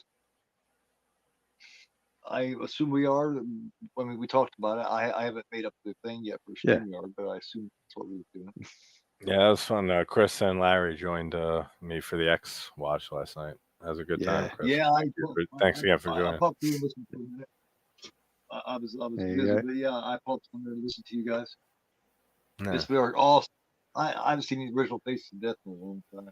I'm thinking about doing. I haven't either. Yeah, but there are like what 7, 8 of them. Like, there's a whole bunch of them. They're all on YouTube. Depending on what time it is, I'll be in the chat. Yeah. Yep, all of them are on there. There's so much on YouTube. There's so much free, like movies that just get uploaded and they don't get taken down. Like, it's great. I know. That's like that's my rule of thumb for using clips. Like, I don't use any clips that aren't on YouTube already, and like multiple times, like in most parts. Like, if I type in a scene from a movie and there's 5 of those fucking scenes there, then I say that's fair game. And especially because you see some of them up for 10 plus years and they're not taken down or anything like that. So then if I ever had YouTube come, I said, yo, you got 5, 6 of the identical scenes put on there. And that's just the scene. It's not like analyzing the scene and me commenting on top of it and stuff. That's fair use. Like, fuck you. Like, that would be my answer. Deal with it. And then they probably say, well, the appeal is denied and you're stuck with the strike for 90 days.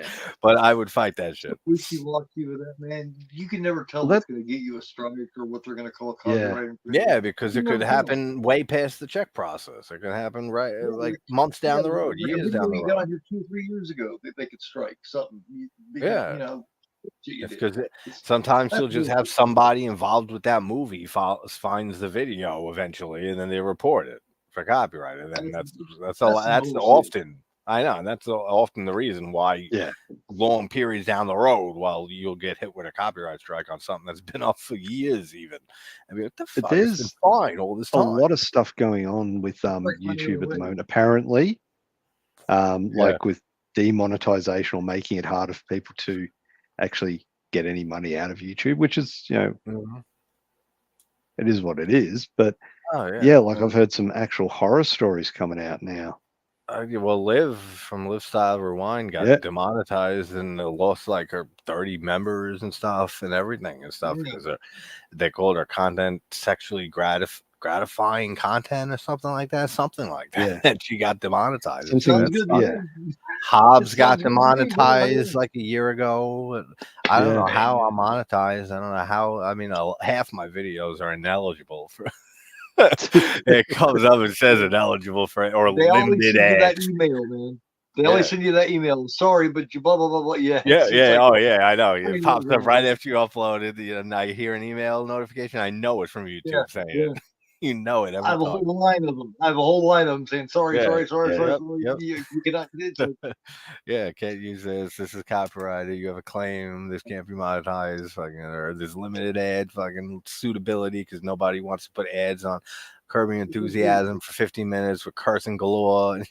It's crazy. Put it in my face, man. Put something in my face. I already know, motherfucker. When I start making a video, I know. You don't have to tell me every time. Exactly. I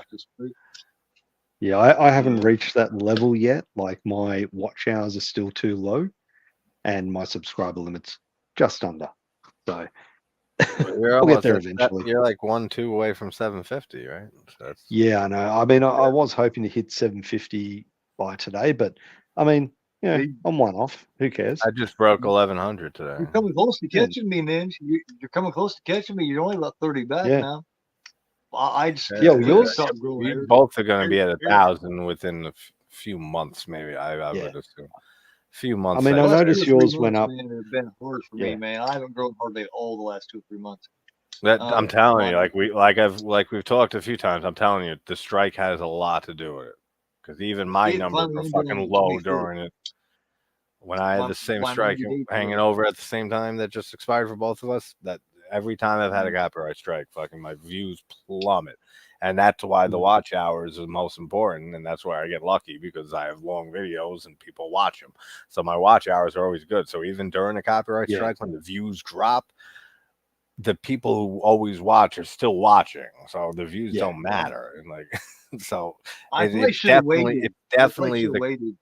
Dude, I say that all the time too. Like, maybe I shouldn't have done this project during the strike thing and waited till after. Yes. That's why I'll re-upload videos once in a while and stuff, and I'll re-edit them a bit and do retro ones. Just if it didn't perform good on the first time, it was an old video, and just fuck it, take another lotto shot and do a scratch off. Try uploading again, and I've had times where I've uploaded one that had 24 views, like from a year and a half ago, and then it got like 200 like on the re-upload, and then I've had it the complete opposite. I have it like 40 views the original, and then like 15 views on the re-upload. So you never know. It's so crazy. Because the first 2 episodes of Ranking Evil were still within that time. My 90-day from that strike ended on the 24th, and both of those were released within that time still, where I was still in that strike zone, I guess you'd call it. Now the one I'm going to release tomorrow, episode 3 that I'm releasing tomorrow. Now you're out of the zone for a while now. Yeah, now it's been off you for a bit. Because it's just not.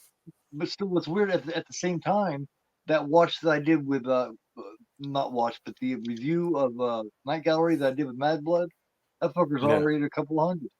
So it's like, I think it's because I spent 2 years building up all of my live stream algorithm. Probably that's probably why that is.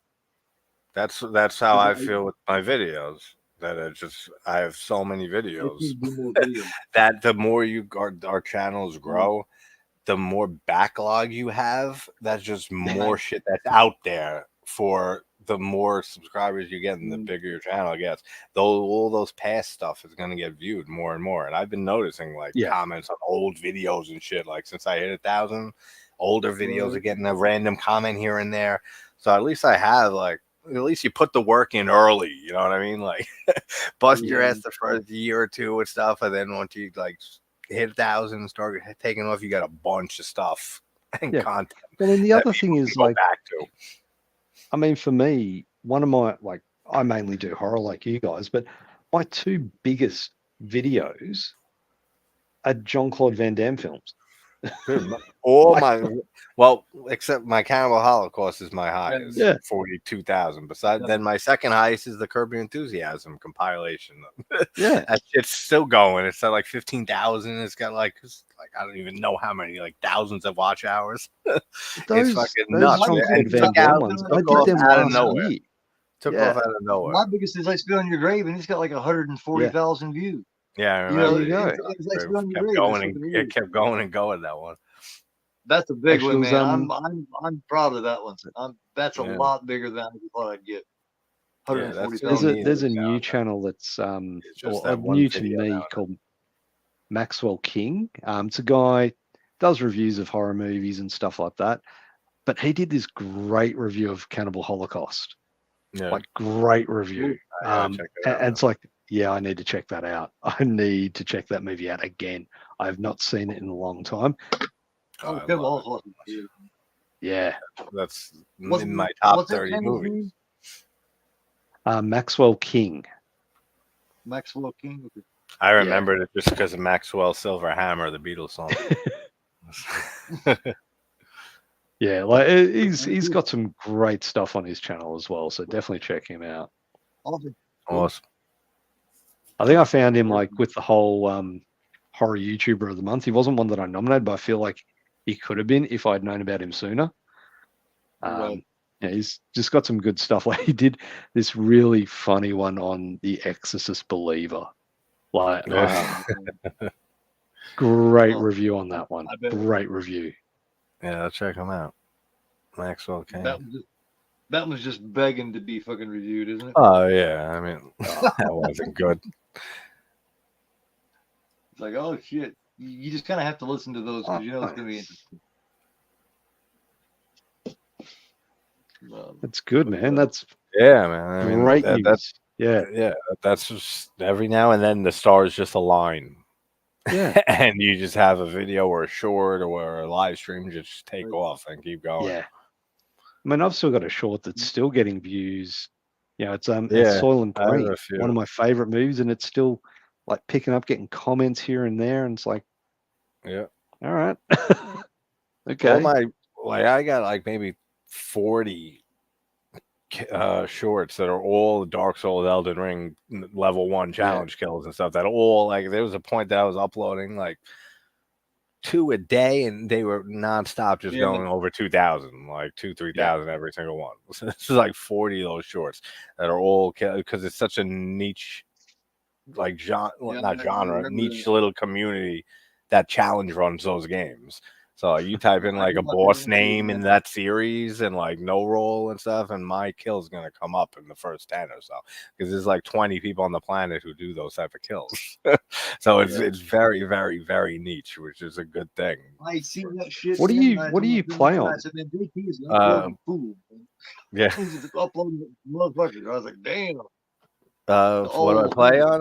PlayStation 5 primarily. I have Xbox Series S too, but you can't stream right to YouTube. Yeah, on that's Xbox, what I was thinking. So stupid. Huh? When me and Phil play Dark Souls, we play on Xbox because he has it on Xbox, and I have a Twitch, but I have like 15 followers. I never use it. The only time I use it is if me and Phil are playing late at night and I stream it on Twitch and then link it to the channel. But you can't go directly from Xbox to YouTube like you can PlayStation. Like that's when I stream all the gaming that I do is right from my PlayStation right to YouTube, and it's seamless, perfect. And I don't know why Microsoft didn't put that in, like that same ability. That's stupid because there's a lot of people that like to do that. So if you take that feature away, that changes people's plans and even wanting to get it. You know what I mean? Yeah. Like, if I can't stream this fucker and play it, why get it? You know? Yeah, Jamie said, and she knows. Like PS5 can just stream direct to YouTube. Yep, I love that feature. It is. I don't know why Microsoft didn't do it. There used to be a way, I think, but you had to like link Twitch to YouTube and stuff, and now they don't even let you do that, and they don't even let you upload videos to Twitch anymore unless like uploaded videos unless you're a partner, like with Twitch. You know, I know. Especially if you're a streamer and you have a big gaming channel and you're streaming and shit. I mean, that's a huge selling point and a deal breaker with Microsoft. Right. A lot of the times though, the big gaming channels are all on Twitch anyway. So I mean, it doesn't really, I guess, make a difference. But the ones that are on YouTube though, it definitely hurts. I've heard a lot of people a bit just getting, not demonetized, but cancelled on like streamers, like gaming streamers that are just all of a sudden they're done. They're like, whatever, they just lose a bunch of subscribers or whatever. Usually it's because they say something, completely inappropriate or something like that. So it's fair enough. But they're cracking down on that shit so much now, like not just through YouTube, but probably through Twitch as well. Everything. I mean, I can say now, like since I have ads and shit that I can put on, they ask you like mad questions, but there's a way around it because if you upload that shit on a computer or laptop, a video, and then you go to turn on monetization for that video, it'll ask you like a whole bunch of questions. Is there sexual content talked about? Are there controversial topics talked about in this movie? Do you curse heavily or use the word fuck in the first 7 seconds? These are little questions. So I mean, but the way around it is that's only on the computer. If you go on the YouTube analytics app on your phone, you can just turn it on. It skips all those questions. So you don't have to answer anything and it turns the ad right on. So like I don't know if they know. I'm sure they know, but why that's a workaround like that, I don't know. But on a computer they ask you a bunch of questions whenever you go to try to turn ads on a video. I've not up to that level yet one day. Oh, it's exciting. I made like maybe like $8 in the last 2 months from ad revenue. It's paying those big bucks, man. But I mean, see, the downside to that is then you got to claim it on tax and all that shit. And I don't know if I want that. Yeah, no, I know. I have like $200 something sitting in I had to YouTube. fill the tax paper. I've never gotten paid from YouTube yet. I have $250 or so sitting in YouTube that I still haven't. I keep forgetting to put my tax info in and having them release it to me finally. So it's just been sitting in there for like fucking, I don't even know how long, 8, 9, 10 months or so. Jeez. Did you fill out a W-2? I pretty much did for it. Yeah, that's what you got to do. Yeah, that's what I have to add in, and then I can finally get paid. But I just keep forgetting. I did mine a few months ago, like 6 months ago. I did. Nice. I was like, "Fuck." It's a pain in the ass. It's just another way for them to keep an eye on you, keep you in check. Yeah. Yeah. No, exactly. Yeah. No, it's I don't know. Hey, I'd like it, but do I need the hassle? Yeah, that's the thing. It's because then after a while, like I'm happy right where I am. Like, I don't want fucking tens of thousands of subscribers, because then it becomes a fucking career and a job. Yeah, and I have one already, and I don't need another one. That's stressful as shit already at times. I mean, all of us know how hard we work on our channel. It's fucking stressful already as it is. Imagine having fucking like 100,000 subscribers. Even like that's a lot of fucking. Even if like 10% of them, that's what it averages out to. Are present often. That's a lot of people to deal with and shit. I don't know about any of that. I'm fine with exactly how it is now. If it grows more, it grows. If I could, it as it comes, I guess. They watch everything you're doing. Yeah. Yeah. They watch if I had a channel like the Y-Files, 4 point something million, and I was getting revenue that covered what I do for a living and it paid all that, then I'd be like, yeah, okay, I'm happy doing that. If it gave me more, even better. Cool. I could do it full time. Doing what I do. Yeah. And I get paid to? Yeah, fuck yeah. Why wouldn't I? Yeah, exactly. If you can get paid subs just for doing something you love doing, I think anyone should do it. Well, as long as it's not fucking just you're shoving it in people's faces, and shit, and like then it's obvious it becomes all about the money and stuff, and not about the passion anymore. I have no problem with I think it's great that channels do get that. They do have that ability to earn money from it. I think that's great. Yeah. So they should. They're putting in work. They're putting in their time. Yeah. Like you said, we all know like the amount of shit that we. Oh yeah. So every strikes you've had against everything. Every second of my fucking free time goes to the channel, basically.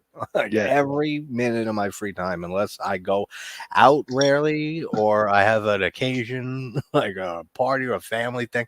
That besides that, it's all fucking the channel. Yeah. So, and I said again, that's like just 1,100 now. I don't imagine it when it's much bigger. I don't want to deal with all that. That's a lot of people to deal with. It is. I don't like big people for the most part. I like very select few. I fucking hate people, man. Most people. That's right, yeah. It's like a 90 to 10%. Oh, you guys in chat and on panel, you guys are only the 10%. But there's a 90% out there I can't stand. And I don't want to be around. I don't want them around me and my channel either. Yeah. Exactly. Fuck off, yeah. Yeah. It's hard sometimes, like because you got to toe that line between because there are so many channels out and there's so much interaction between different channels, like no, that's true. But what can you do? Yeah, you just keep on trucking, keep doing what you're doing, man. Because like I said, I'm proud of you, dude. Yeah, that's a big milestone. Yeah. Cheers.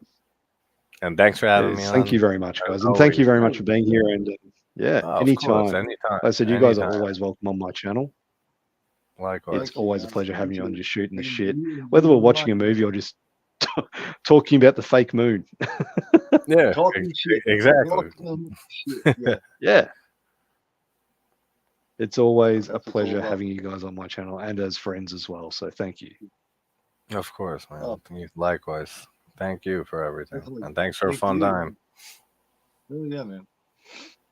Oh. All right, cool, man. Well, we're going to wrap it up. Let you guys take off. But look, thank you to everyone in the chat. Thank you for sticking around and listening to us bullshit. And also for those that watch the movie. Everything. That was a fun movie. That's one of my favorites. So yeah, much appreciated. I'll probably do another fun rewatch. I'll probably do another live stream next month. So I was going to try and do it every fortnight, but I can't. I've just got too much on. But once a month, I'm going to try and put one in and do a watch along or something like that. So yeah, hopefully you guys can make it. Oh yeah, for sure. Anytime, man. Cool. All right. Well, I'm going to end the stream now. Thank you very much, everyone. Have a great day. All right, guys. Take care, guys. Thanks.